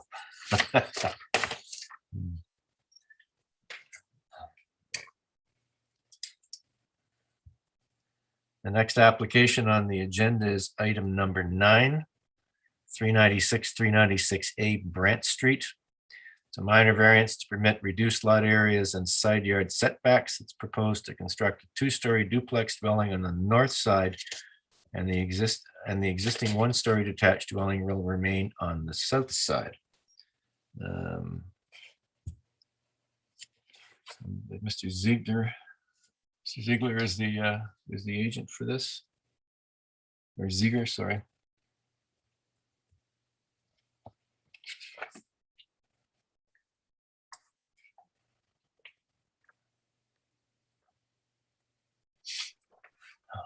Hello? Mr. Ziegler. For the record, your address, please.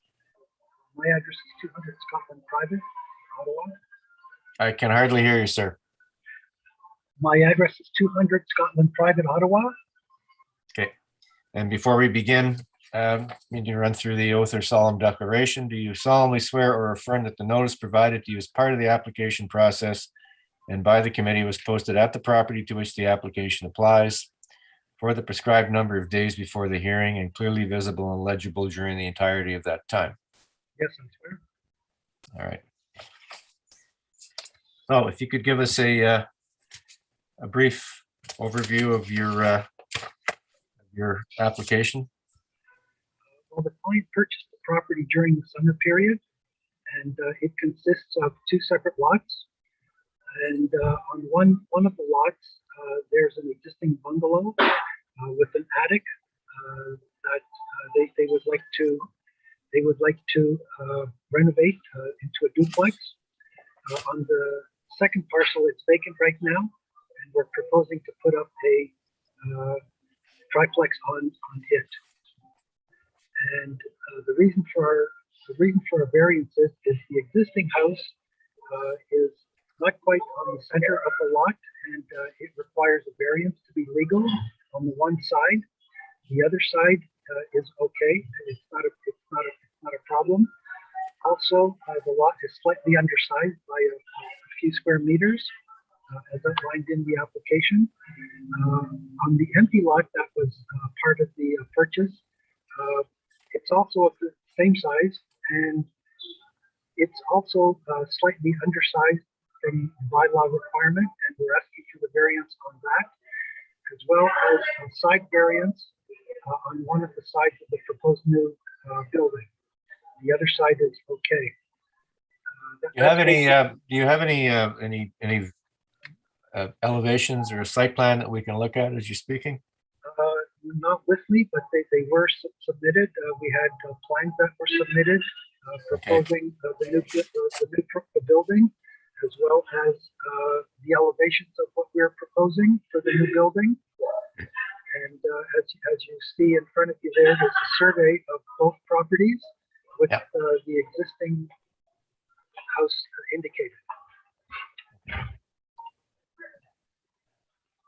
And that is the proposed new building that we're going to put on the empty lot, vacant land right now. It shows that there's separate entrance for each of the apartments, separate entrance for the ground floor upstairs, and a separate entrance to the basement area.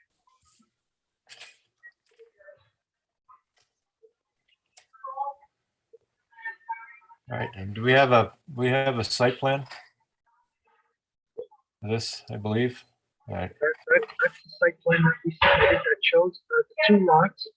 Number 23 has the existing house on it that they want to undergo renovations to.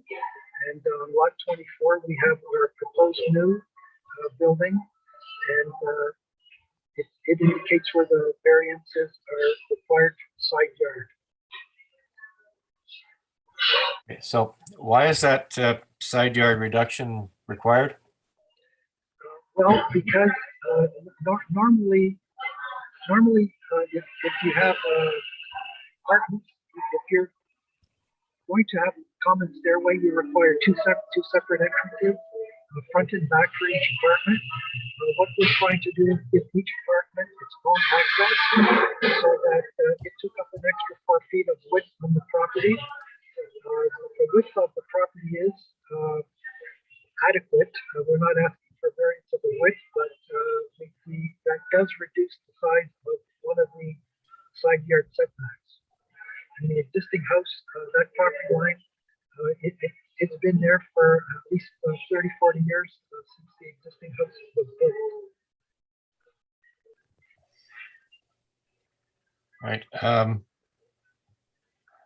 The stairs and deck of the existing home, are they going to be removed? Yeah, they will be repaired. They're not in very good condition right now, but there will be some repairs made to them to bring them up to code. And to ensure that they don't encroach. Yes. All right. Okay. Hey, Ms. McLean, you had questions for Mr. Ziegler? Yes, thank you, Mr. Chair. I thought I heard you say a proposed triplex, but the notice says a duplex. Can you just confirm that it's? Yes, it is a duplex. Okay, the new use will be a duplex or the new dwelling? Yes, both. Okay, and the stairs and decks that extend over the lot line right now, you said they're going to be repaired, but they would have to be contained within their own lot, would they not? Yes, absolutely. So can you confirm that they're going to be removed? they will be removed and renovated to provide new entrance to the existing building, to the existing house. And what is the use of the existing building? Right now it's vacant, but it was a single family residence that had a basement and access to the attic upstairs. And what we want to do is we want to provide a separate entrance to the second floor attic area as an apartment and keep the ground floor as a separate apartment as well. So the existing dwelling is going to be duplexed? Yes. And the new dwelling is going to be a duplex? Okay, and I just wanted to confirm the southerly side yard for the existing house. I thought I saw somewhere on a plan, I think the plan of survey, the northerly was 0.6 and the southerly was 0.89, but you've asked for 0.76. So I just wanted to understand where the 0.76 came from. On the survey, that's what they call. What might be the case is that the house is slightly off skew. It's not exactly perpendicular to the side lots, and so this would be the extent of where the house is closest to the lot line. So nothing's changing on that southerly side yard. It is what it is, I guess. Yes, exactly. Okay. But because it's being converted to a duplex, the setback is larger, and so we don't have quite what the setback requirement by zoning is. That's why we've asked for this variance to make it legal as a duplex. Okay, thank you. All right, Mr. Ziegler, if you could just articulate the how this application meets the requirements satisfying the 4 tests of the Planning Act. We believe that the variances that we're requesting are of a minor nature. They're not. They're in conformance with other projects and houses, dwellings that are on that street. We have taken a look at them to make sure of that. What we're proposing has been reviewed by the city, has been reviewed by the neighborhood, and we do fit into the character of the neighborhood, and we're trying to enhance the property values with the renovation and the addition of the new building. We are in conformance with the zone that we're in, and we do conform to the official plan of the city as well, which calls for an intensification of the services and facilities that are being provided for the neighborhood. So we feel that we do meet the 4 tests, but a minor variance would be required to. All right. Any other questions from the panel regarding this application? I note that Hydro Ottawa has said that the owner was going to cover all the costs of all electrical supply required for the new parcel, and you need to contact Hydro for more information regarding conditions, clearances, and electrical servicing. You're aware of that? Yeah, that's correct. We will also be providing a new, sewer hookup and water hookup as well, and gases in that area too. So we're completely servicing the vacant lot right now and maintaining the services that go to the existing house. And I'm assuming there's going to be a driveway for the new home? No, we're not proposing a driveway. We're not proposing vehicle access to the property. Okay. Okay, so the right-of-way people at the city have said a private approach permit may be required. That's something you need to discuss with them. Yes. All right. All right. Thank you very much for your presentation. I would suggest the next time you present to us that you do so in a room when it's not so noisy, because it's hard to hear you. Oh, I'm sorry. That's all right. We will consider that. Thank you. It's a very large office you're in. Yeah, you can tell, eh? We're at chapter. Yeah. Pardon me? We're at Chapter's Starbucks. Uh-huh. Yeah. Send me a coffee. Anyway. All right. Any further questions from the members of the panel? No. All in favor of this application as presented? All right. Your application is granted. Good luck with your project. Thank you very much, Mr. Chairman. Thank you.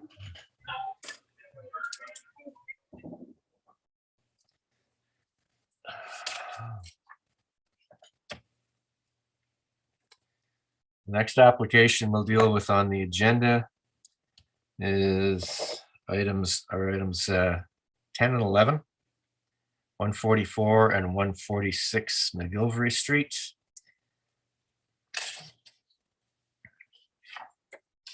And these are, this is a consent to sever the property into two separate parcels of land to create separate ownerships for each half of an existing semi-detached dwelling.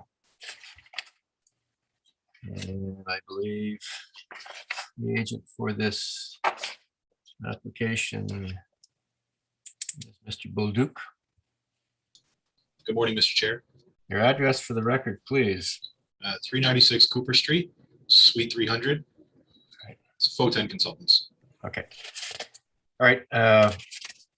Very briefly, if just describe to us what you're requesting. I do have presentation slides that I can go through very quickly. Yep. Sorry, Mr. Chair, we do require. Oh, yes, I'm sorry, Mr. Bolduc. Thank you. The oath or solemn declaration. Do you solemnly swear or affirm that the notice provided to you as part of the application process and by the committee was posted at the property to which the application applies for the prescribed number of days before the hearing and clearly visible and legible during the entirety of that time? I do swear this to be true. Okay, please proceed. Thank you. Next slide, please. So just to touch briefly, the owner is seeking to sever the existing semi-detached building and lot, which is currently under one single ownership. Both of the proposed lots are non-compliant with respect to the minimum lot area under the zoning bylaw.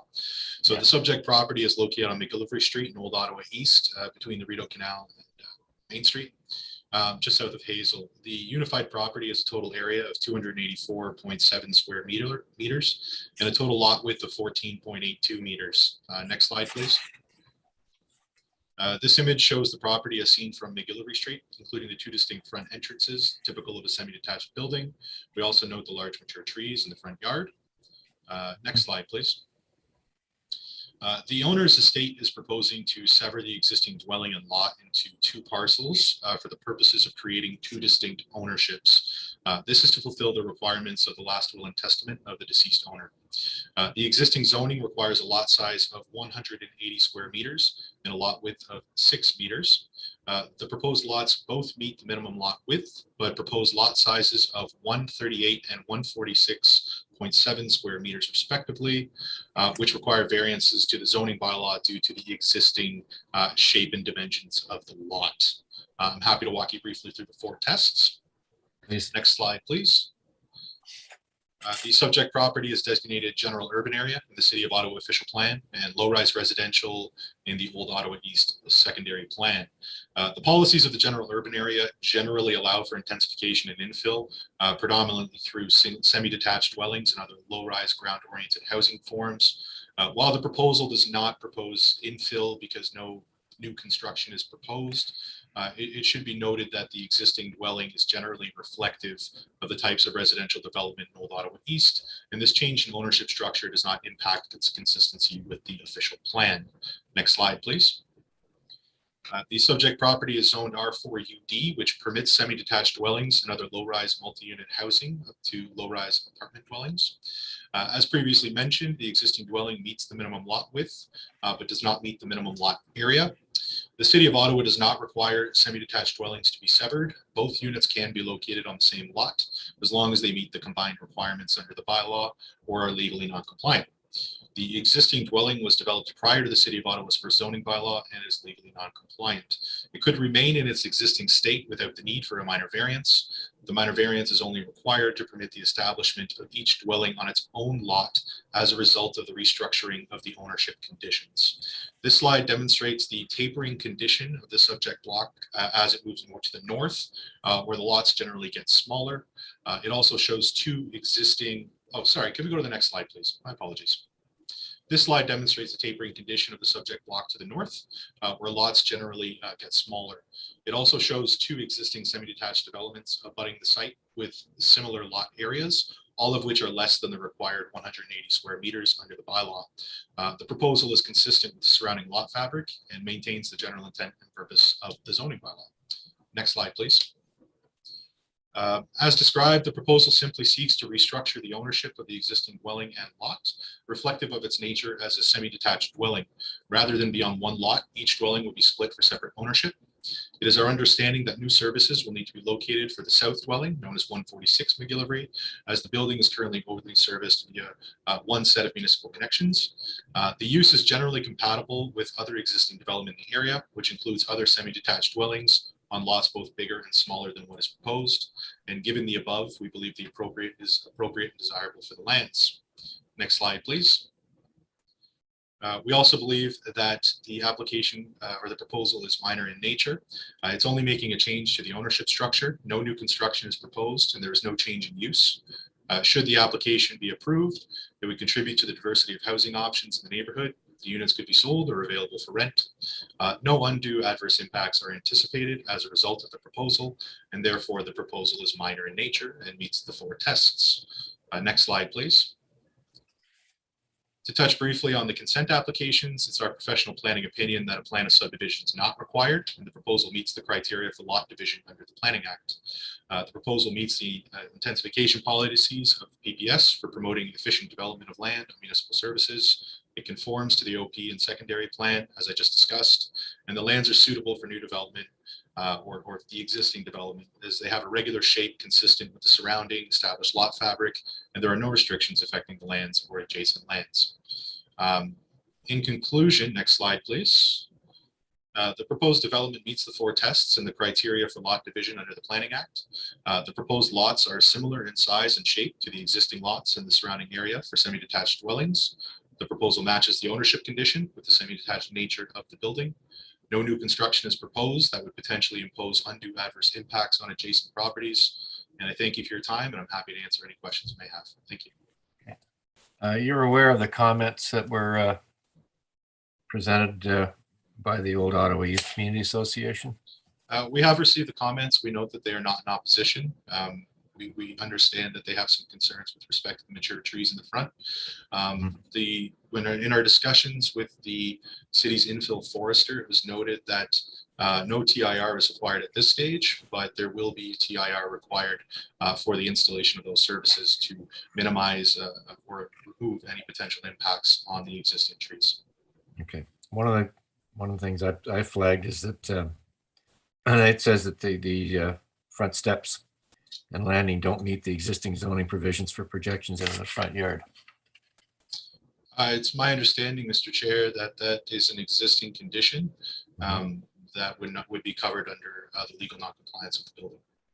Yeah, that's what I said. They also made the comment that an existing zoning does not permit a current semi-detached. So this is an R4 zone. Yeah, I disagree with that comment as well, Mr. Chair. We don't this. meet the full performance standards, but the use is permitted.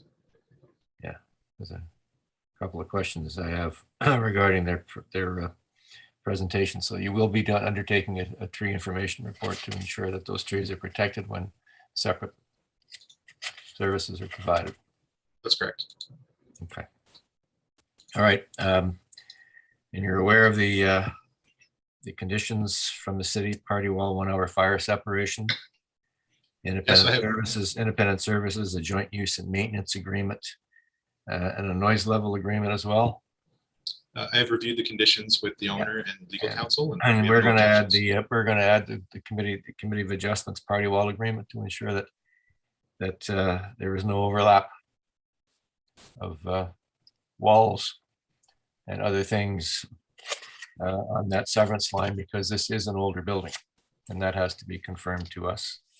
Understood, Mr. Chair. Okay. Right away, standard comment about a private approach permit required if you widen or create a driveway. I don't know what you intend to do, but that's between you and the right of way people. Yeah. Any questions from the panel on this application? Comments? Right. All right. So with that, thank you very much for your presentation. Prepared to vote on this application? All in favor of the application as provided? Sorry, Mr. Chair. Oh, All right, your application is approved. Thank you very much. Good luck with the project. Thank you. Take care. Okay.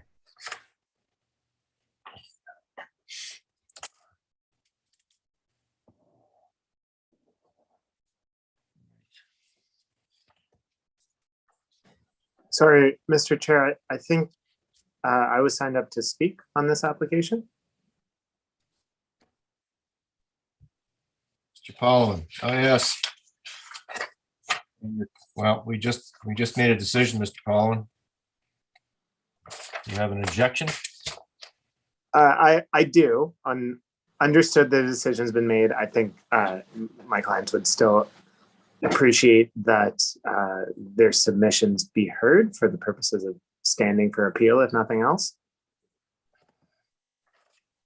Fine, proceed, Mr. Paulin. Thank you, Mr. Chair. I will be quite brief, but I represent the owners of 148 Megalivery, which is one of the immediately adjacent properties. Mm-hmm. And our objections are, we've sent correspondence to the committee, and my objections are reflective of that, but simply it's that the proposed development, my client's property already shares a shared driveway with one of the properties in question. The proposed development is going to result in an additional property gaining a right of way over my client's shared driveway. And it's our position that this will overburden the shared driveway and resulting in undue adverse impact. And because of this, the lands are not suitable for the consent that's requested. We would ask that the committee refuse the consent, which he's already approved it, but for the record and for the purposes of standing on appeal, that would be our request. Okay. Mr. Bolduc. Mr. Chair, I am aware that there is a shared driveway on the south side as well as the north side. To be clear, we don't believe the driveways are immediately relevant to the applications at hand because no parking is required under Area X for the proposed developments. It's my understanding that there is a legal discussion between Mr. Paul and his team and legal counsel for the owner with respect to those easements. But I would note that as part of this application and these approvals, that no parking is required, and that's simply a civil matter between neighbors. Yeah. All right. Thank you, gentlemen. Thank you. Thank you, Mr. Chair. You're welcome. All right, the next application we'll deal with is item 13 on the agenda, 337 Somerset Street East. This is an adjournment from the 17th of November.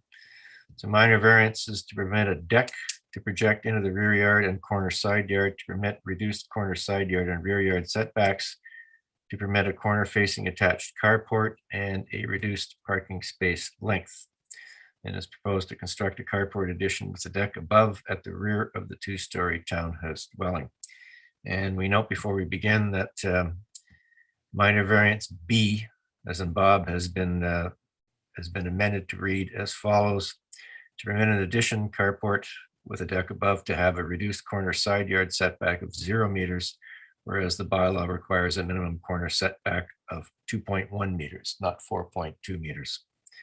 And that we've also added variances C, D, and E to the to the application, which the applicant's agent can articulate. So with that said, the agent for the applicant, I believe, is Ms. McQuaig. Good afternoon, Mr. Chair. Your address for the record, please. 43 Eccles, Unit C. Okay. And we'll have to administer the oath. Do you solemnly swear or affirm that the notice provided to you as part of the application process and by the committee was posted at the property to which the application applies for the prescribed number of days before the hearing and clearly visible and legible during the entirety of that time? I affirm. All right. Please proceed. This was adjourned Chair. and the modifications have been made. Mr. Chair, our presentation will be delivered by Mr. Soar, my junior planner. Thank you, Mr. Chair. So good afternoon, Mr. Chair and members of committee. My name is Arjun Soar and I'm a planning consultant at Q9 Planning and Design, and I'll be presenting a minor variance application for 337 Somerset Street East. So next slide, please. So the site is located in the Sandy Hill neighborhood and is a roughly rectangular shaped lot. Next slide. The site's designated as general urban area in the OP and is zoned R4UB with a site-specific zone 480 and with a commercial suffix. The property is one of a block of 4 townhouses which have had carports for a long time. There's also a 10-foot wide right-of-way over the rear portion of the property for vehicular access. And there's a parking space on the property that's existed there since the 1920s. Next slide. So this slide just shows some of the site's dimensions. I won't go over them in detail. Next slide, please.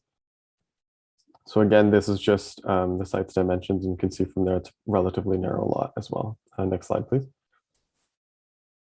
So these are just some images of the site as well. Next slide. So in this image, you can see some of the decks on the neighboring properties with the incidental carport parking spaces below. And you can also see that rear lane access as well. Next slide, please. So this just shows some of the neighborhood context. It's mostly low to medium density residential in the area and some neighborhood commercial as well. Next slide. So this is just a picture of our proposal. If we could just go to the next slide. So the development proposed is a raised deck with an incidental carport. The deck carport structure would result in usable rear yard amenity space where there currently is none, and secondarily results in the existing parked vehicle being covered. The new deck would effectively constitute an extension of the neighboring decks. And it's noteworthy that the proposal actually has support from neighboring residents who remarked that the deck is an improvement to the family orientation and architectural profile of the block. Next slide, please. So this is just the site plan, which indicates where the new deck is proposed to be located. You can see that outlined in red and in pink. Next slide, please. And this is just a reference plan as well. So next slide, please. So we're requesting the following 5 variances to permit the development, and you can see them on the slide as well. The variances are for a deck projection into the rear and corner side yards. Second and third for a carport with a 0 meter corner and side yard setback and a 3 meter rear yard setback. Fourth, to permit a corner facing attached carport. And fifth, to permit a reduced length of 3.8 meters for the existing legal non-complying parking space. Next slide. So this just shows kind of an approximate form of what the deck would look like. Next slide, please. So now I'll go through the 4 tests. The proposed variances can be considered minor because the deck carport structure is simply a continuation of the neighboring deck carports. It would have the same rear yard pattern and the same carport pattern as the neighboring properties, while resulting in new amenity space where there currently is no amenity space. Also, since the deck is only marginally above the first floor, it doesn't abut any neighboring green space, and it faces a building wall with no building windows. There won't be any overlook or loss of privacy.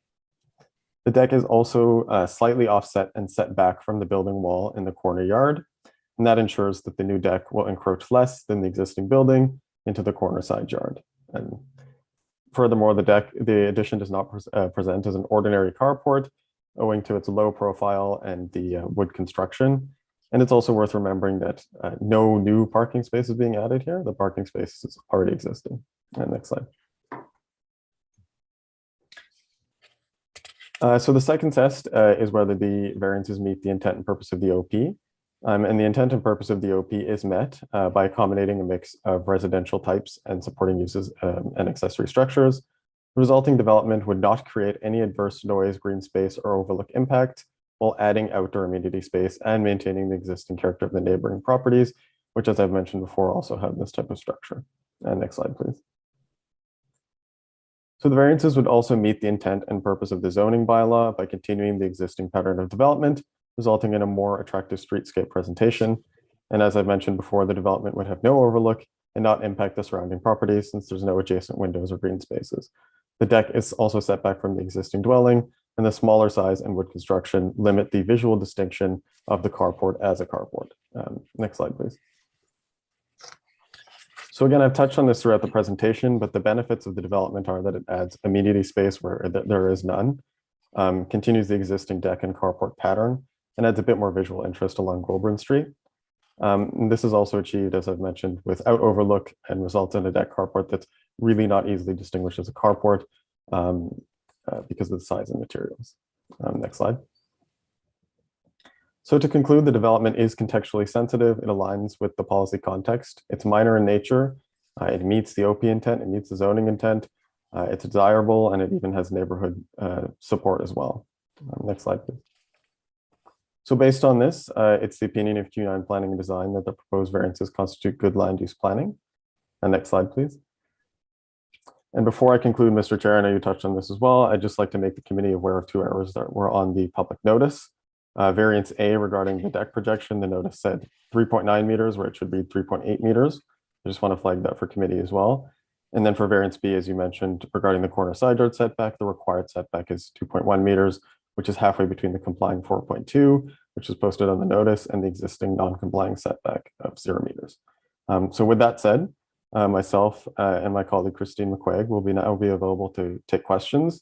And I believe the property owners are on the call as well to take any questions you may have as well. Thank you, Mr. Stewart. Any questions, comments from the panel? So on our notice, we have a minor variance B to be amended, and you're saying that we should also be amending A to read to permit a deck project 2.8 meters into the rear yard and 3.8 instead of 3.9 into the corner side yard. Is that correct? Yeah. Okay, we'll correct that. And we already have the correction for B and the three new variances that have been added since we adjourned this application. I note that there's no comments or no conditions being imposed. That the Hydro Ottawa standard require or standard notice, contact Hydro for information regarding conditions, clearances, and electrical servicing, and if there's any driveways to be added or widened, you're going to have to get a private approach permit. It's standard condition from our standard comment from right-of-way people. And we do note that there is support of several of the nearby neighbors for this application. So without further ado, we're all ready to vote on this application. All in favor? Chair, could I ask that B be separated from the first four, please? Pardon me? Could I ask that variance E be separated from the first four, please? Variance B? Variance E, the final one. Could that be voted on separately, please? Okay. All right. So in the instance of variances A, B, C, and D, all in favor of those variances as presented? All right. And variance C, and the reason for separating this, Mr. Wildman? I'll be dissenting on D, Mr. Chair. On E? Okay. Sorry, E. On E. And in favor of variance E, this application? Mr. Chair, perhaps we could tie variance E to the life of the dwelling, I guess. If that's doable. Mr. Sewer, fine with that? We tied it to the life of the dwelling. We're okay with that, Mr. Chair. Okay. Okay, so variance E is approved with Mr. Wildman dissenting, and it's tied to the life of the dwelling. All right, with that, the application is granted. Good luck with your project. Thank you, Thank you. Mr. Chair.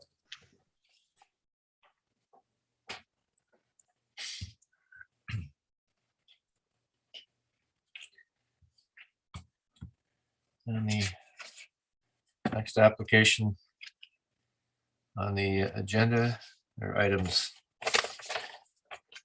17 and 18, 415, 417 Tweedsmuir Avenue. This is adjourned by the applicant at the request of the applicant on the 17th of November. And it's a consent to subdivide the property into 3 separate lots in order to construct 3 new 2-story long semi-detached dwellings with secondary dwelling units, 1 on each newly created parcel. The existing dwellings, detached shed and garage, are to be demolished. Minor variances are requested to permit increased porch projections, reduced front yard setbacks, a shared driveway, and a reduced pole lot width. It is proposed to subdivide the property into 3 separate parcels of land for the construction of 3 new 2-story long semi-detached dwellings with secondary dwelling units. It is proposed to demolish the existing dwellings, detached shed, and garage. We note that, that we've received a revised site plan from the applicant and a revised tree information report and a follow-up report. And for the purposes of today, variance F has been removed, as 2 long semi-detached dwellings are not proposed to be further severed in flag lot configurations on each newly created parcel. Variances to reduce the pole widths of the lot are not applicable at this time. So variance F is deleted, and variance C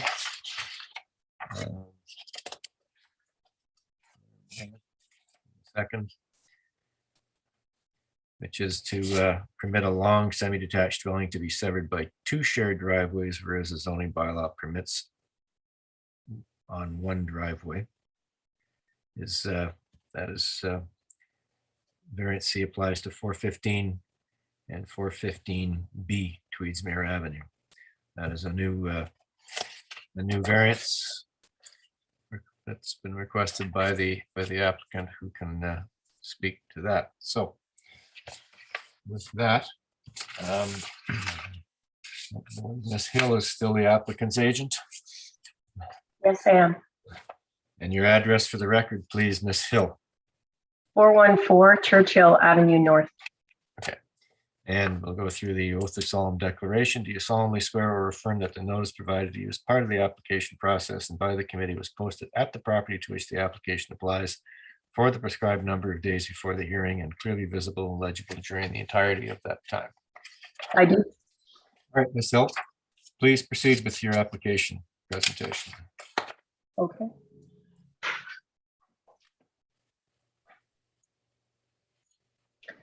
So these are a couple of images of the development site. There's 2 existing houses. So the upper image, you see the houses, but I've provided this image to give a sense of the context and location in a mixed neighborhood. This is the point where the neighborhood transitions from a lot of single family homes to multi-unit buildings. So you'll see that next door, there's a 4-story small apartment building. In the lower picture, it's in the foreground. And in the upper picture, you also see in the background a 9-story building. That's it's only 2. So that the neighboring lot is the 4-story apartment building, and then 2 lots further is the 9-story building. So it's actually quite close. Next slide, please. So we propose to demolish those existing 2 houses, and you'll see them there marked with the star and the yellow line. This drawing just kind of shows the overall context and zoning context. So this is a lot that's within an R3 neighborhood, but it's abutting lots of traditional Main Street zoning, which is along Richmond Road. and it backs onto the Loblaws parking lot.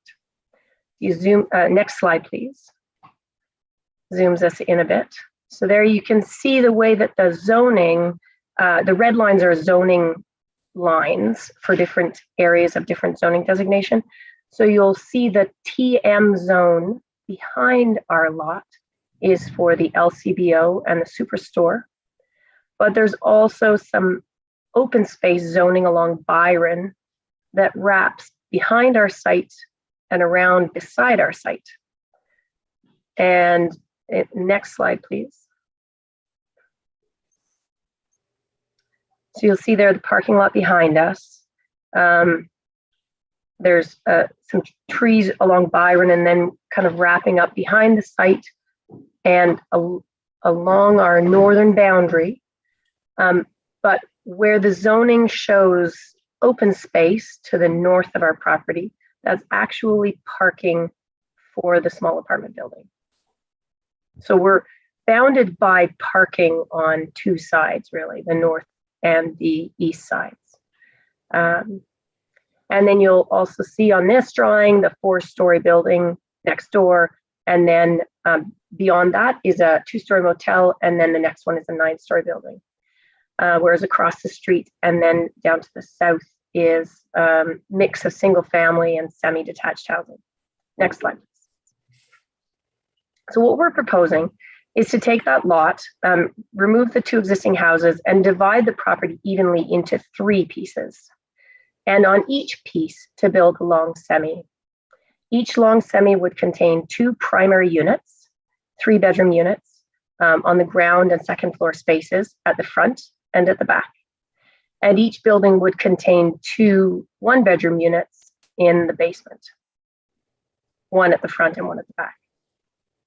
Next slide, please. So this diagram shows that equal dividing of the land into 3 pieces, the red, green, and purple. And we're also proposing some easements so that we can have some driveways between those equally spaced buildings, providing access to rear yard parking. Next slide. That's a site diagram of what we propose. So you see the 3 buildings, each of them divided front and back. Driveways between them to access rear yard parking. Before you move on, Ms. Hill, the functionality of the parking, have you determined that? Yes, it's all been drawn with turning radiuses for cars, yeah, it's possible to move in and out of them easily. Some of the cars, so on the northernmost lot, those cars would have to back out. But along this street, it's quite common for people to have backyard garage parking and to back out the driveway. And for this, and I guess the driveway to the lower driveway on the schematic, you can enter and leave in a forward direction. That's correct. Okay. All right. Thank you. Continue, please. Okay. Right, and then you can see the arrows that indicate the entrances. So the primary units have fairly large decks front and back, so that the decks are large enough, designed to be large enough to sit out around a table, and to use those, to your best advantage to really enjoy the neighborhood at the front, and to have some quiet outdoor space at the back. Next slide, please. So here, I've just zoomed out a little bit so that you can see the neighbors on either side. And I'm going to start explaining the variances that are proposed. So what I am asking in my applications is for you to make a decision about the severance, number 1, so the division of the property into 3 pieces, and also parts that allow for that, the functionality of shared driveways. And then for 3 kinds of variances. The first one is a front setback variance. So you'll see on the bottom part of the screen the neighboring semi, and it has the northern half of it set further back than the southern half. And that northern half of that semi the anomaly on the street. Most of the buildings are set further forward, as per the southern half of that semi. And at the top of the screen, you see the small apartment building that's next door and its proximity to the street. So what we're proposing for the front yard setbacks is to simply follow that line, generally speaking. And so the setback variances that we're requesting simply allow us to line up our buildings roughly in line with what exists, following the pattern of the street. If you go beyond on the map, you'll find consistency in that, the setback that you're seeing on the building above and the southern half of the semi below. And of course, the bylaw intends to produce a pattern of front yard setbacks that are fairly steady. That is the intent of the bylaw. Next slide, please. So the next kind of variance we're asking for has to do with porches. So the bylaw limits the size of a front porch and to 2 meters, and we'd like just a little more. Another 0.5 meter is the difference between being able to put a little table out and walk around it. It's the difference between having small patio chairs and having Adirondack chairs. And so it's the difference between like a really livable patio and just a kind of just enough patio. And I believe that front porches just make the street better. I would anticipate that in the future, the city will be increasing the permitted front porches. And so you will let me know whether you agree. But I believe it animates the street and makes this development much more interesting to walk past and much more enjoyable to live in. Next slide. Right, so then the last variance has to do with the driveway. And this one's a really quirky little variance. The bylaw doesn't specify that you're only, there's no line in the bylaw to say that there's only one permitted driveway per lot or per building. But it does have a line in the bylaw that speaks to a driveway serving a driveway serving a long semi.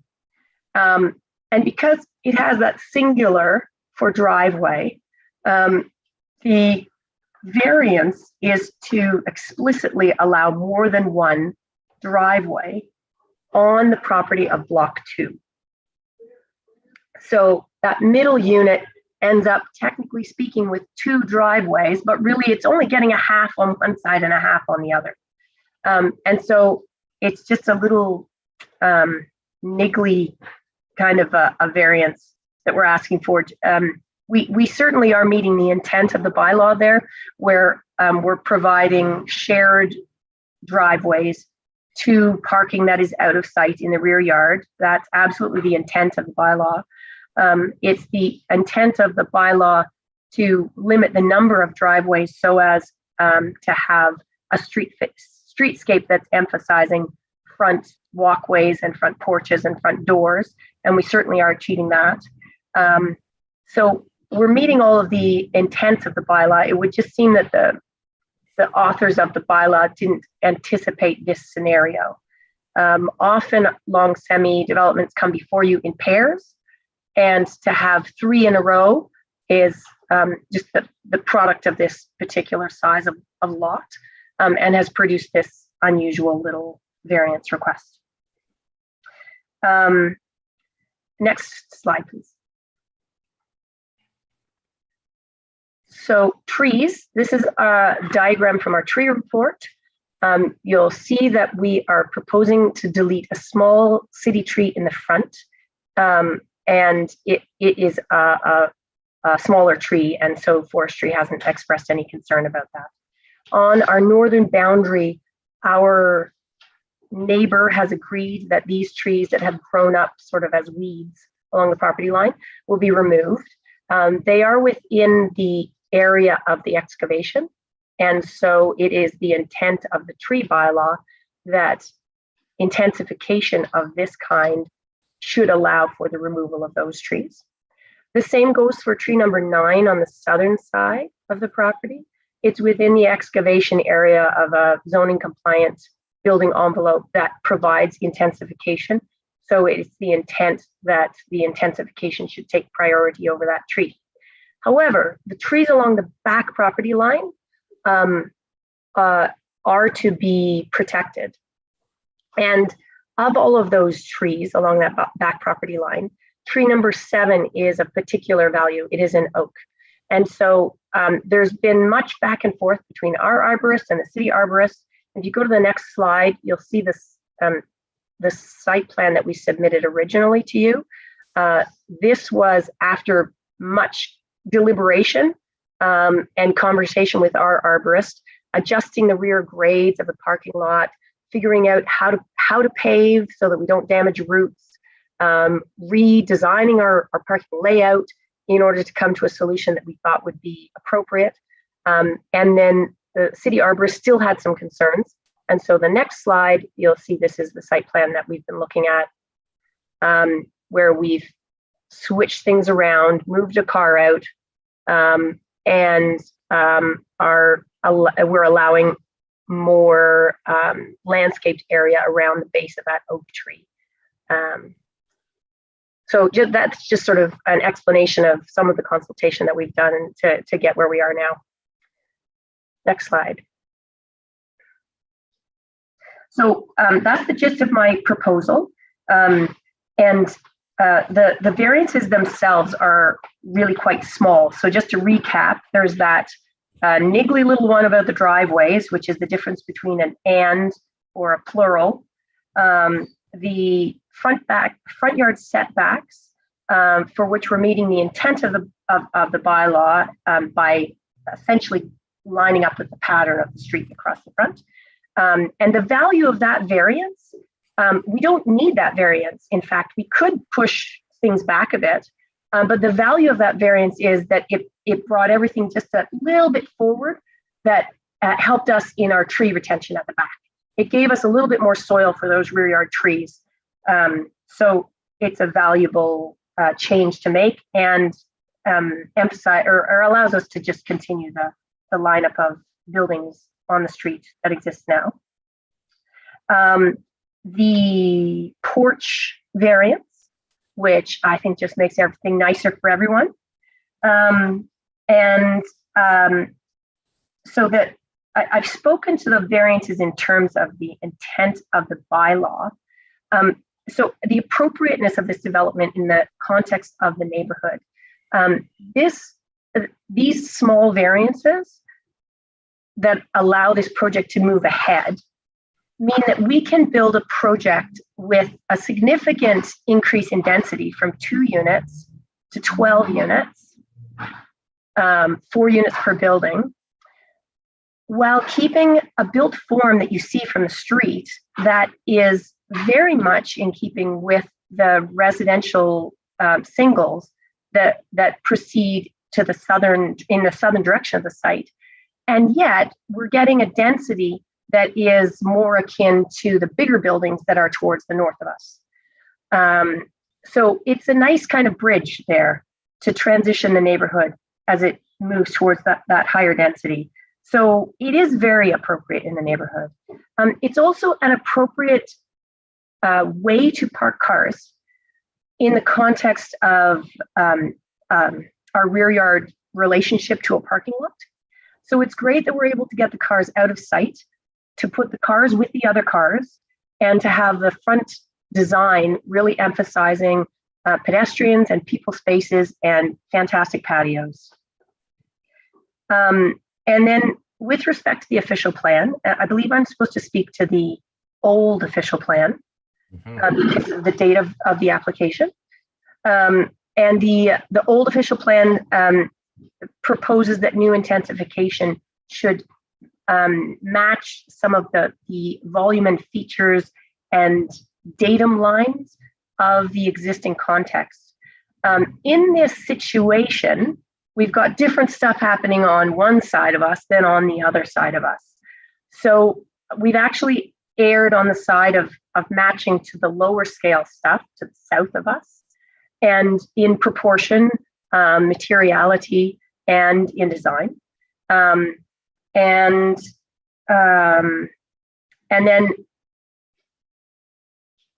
I could comment on the new official plan, but I'm not sure if I'm supposed to. New official plans built. Not unless you applied for this on the 28th of October or later. No. It doesn't. It doesn't. It does not come into the conversation. Okay. All right. So thank you. If there's any information more that you need, then please ask. Well, before I read off the conditions, any questions, comments from members of the panel on this? No. Okay. We have a couple of questions regarding the conditions, Ms. Hill. Condition 6, a development agreement for an asphalt overlay. Why is that required? I don't know. All right, so the planning can answer that one. Number 9, signed letter of permission from the owner of identified adjacent or boundary trees. Yes. Okay, and the reason for that being? That's because of the trees on our northern property line. And then the neighbors have signed that agreement. Or they're in the process of signing it. They are a corporation, so they have agreed to sign it, and we will certainly be able to fulfill that condition. And when will a committee receive that information? This has to be done within what, a year? Oh, certainly. It's within a week or two. I just worry because they are a big corporation and Christmas is coming on, that we might get lost in the paperwork. It's under the Loblaws ownership, so certainly within a year, hopefully within a week. See, what the committee is wondering, and maybe Mr. Hamilton can answer, is why condition 9 is even necessary to put into our conditions of approval, since this is an agreement between property owners and the city. I may need to refer to Ms. Young to answer that question. Sure. Through you, Mr. Chair, that condition is necessary because the application will involve removal of a neighboring tree. So these trees are not owned by the property in question, but the building requested or proposed is going to require the removal of someone else's tree. So before we approve something that has that impact, we just want to be sure that the neighbors who are the owners of the tree are okay with that. Okay. Is the told us- requirement, Ms. Young, for the committee of adjustment to be notified of this, or is this between property owners and the city? This is just a condition that the city is requesting, not us. Yeah, it's required that I be made aware of this agreement. So I guess through the committee, that's the process that we've been using all the way along. So we get confirmation of this for our files as well? Yes. Ms. McLean, I know you had some concerns with this. Just for clarification, Ms. Young, if there was an addition going on that didn't require a minor variance, how would you deal with the removal of a neighboring tree? Like, what process is there for that? Through the building permit application, if a neighboring tree needed to be removed, then the applicant would need to apply. They would need their neighbors to apply for a tree removal permit, or they would need to apply and provide the neighbor's permission. So there is a way through the building permit process, but we feel that it's cleaner to have it dealt with now. Yeah, it just involves, additional work, I guess, on the committee's part. But does the tree bylaw impose this requirement for a letter? And then I guess if it automatically imposes it, then why do we have to deal with it? I guess I'm just trying to sort it out in my mind. Yeah, it is through the tree bylaw, so it is something that would be required with the tree removal permit. The way that we've been reviewing it is that the approval of this application and the reduction in area or whatever the minor variance is, it does directly impact these trees. So to me, it's tied together, and we shouldn't be approving something that is impacting a tree that is owned by somebody else through this process. So just correct me, I guess, Miss Hill, where these trees are, they're along the northerly lot line, and we're not creating that lot line. No. But it's the it's my understanding that it's the development, the excavation of the new development that requires the removal of the trees. Am I right there? That is correct. But having talked to the neighbors' representatives, we've discovered that they are quite happy to have those trees removed. Okay, I guess we're just sorting out if there's a bylaw in place, whether it be for sewers or whatever, then that bylaw should, look after its own way of doing things. And I'm just wondering whether or not it's, we're imposing more work on the Committee of Adjustment staff in adding conditions, but I'm just going to leave it there for now. I think I understand it. Thank you, Ms. Hill and Ms. Young. And Mr. Hamilton, the need for a development agreement for an asphalt overlay?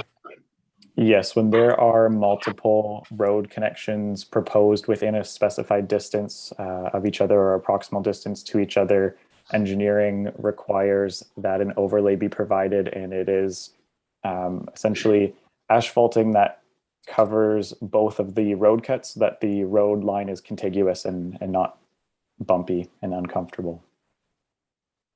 Okay. And the agreement is required in order to take securities for that work. So your condition number 11 to provide securities is to cover that? No, I believe that is for trees. And that would be a separate agreement. All right. Okay. So there are 12 conditions that are requested. Cash in lieu of parkland. Existing dwellings removed and services capped. Severed and retained parcels have independent services. Accessory structure demolished and or relocated. Grading and drainage plan. Development agreement, asphalt overlay, the joint use and maintenance agreements. Provide evidence to the chief building official that the two existing dwellings, detached shed and garage, has been demolished or relocated under authority of a building permit. A signed letter from permission from the owner of identified adjacent or boundary trees, which I think the committee is going to be taking up with the department. And the reason why the necessity for us to be involved in this, the development agreement mitigation measures outlined in the improved tree information report. Provide securities for a period of 3 years, and that refers to the trees, and a grading and servicing plan which aligns with the mitigation recommendations in the tree information report. That's all good. There were 13. One was duplicated and removed, so we're down to 12. All right. Any further questions or comments from the members regarding this application? Okay. Well, thank you very much, Ms. Hill, Ms. Young, Mr. Hamilton. All in favor of the application as amended? Your application's granted. Merry Christmas. Good luck with your project. Thank you. Merry Christmas. Yeah. All right. Thanks very much.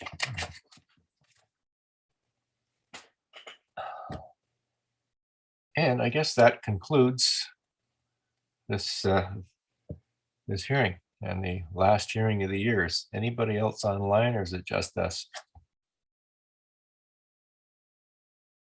All right, guys. Well, happy holidays. And with luck, we'll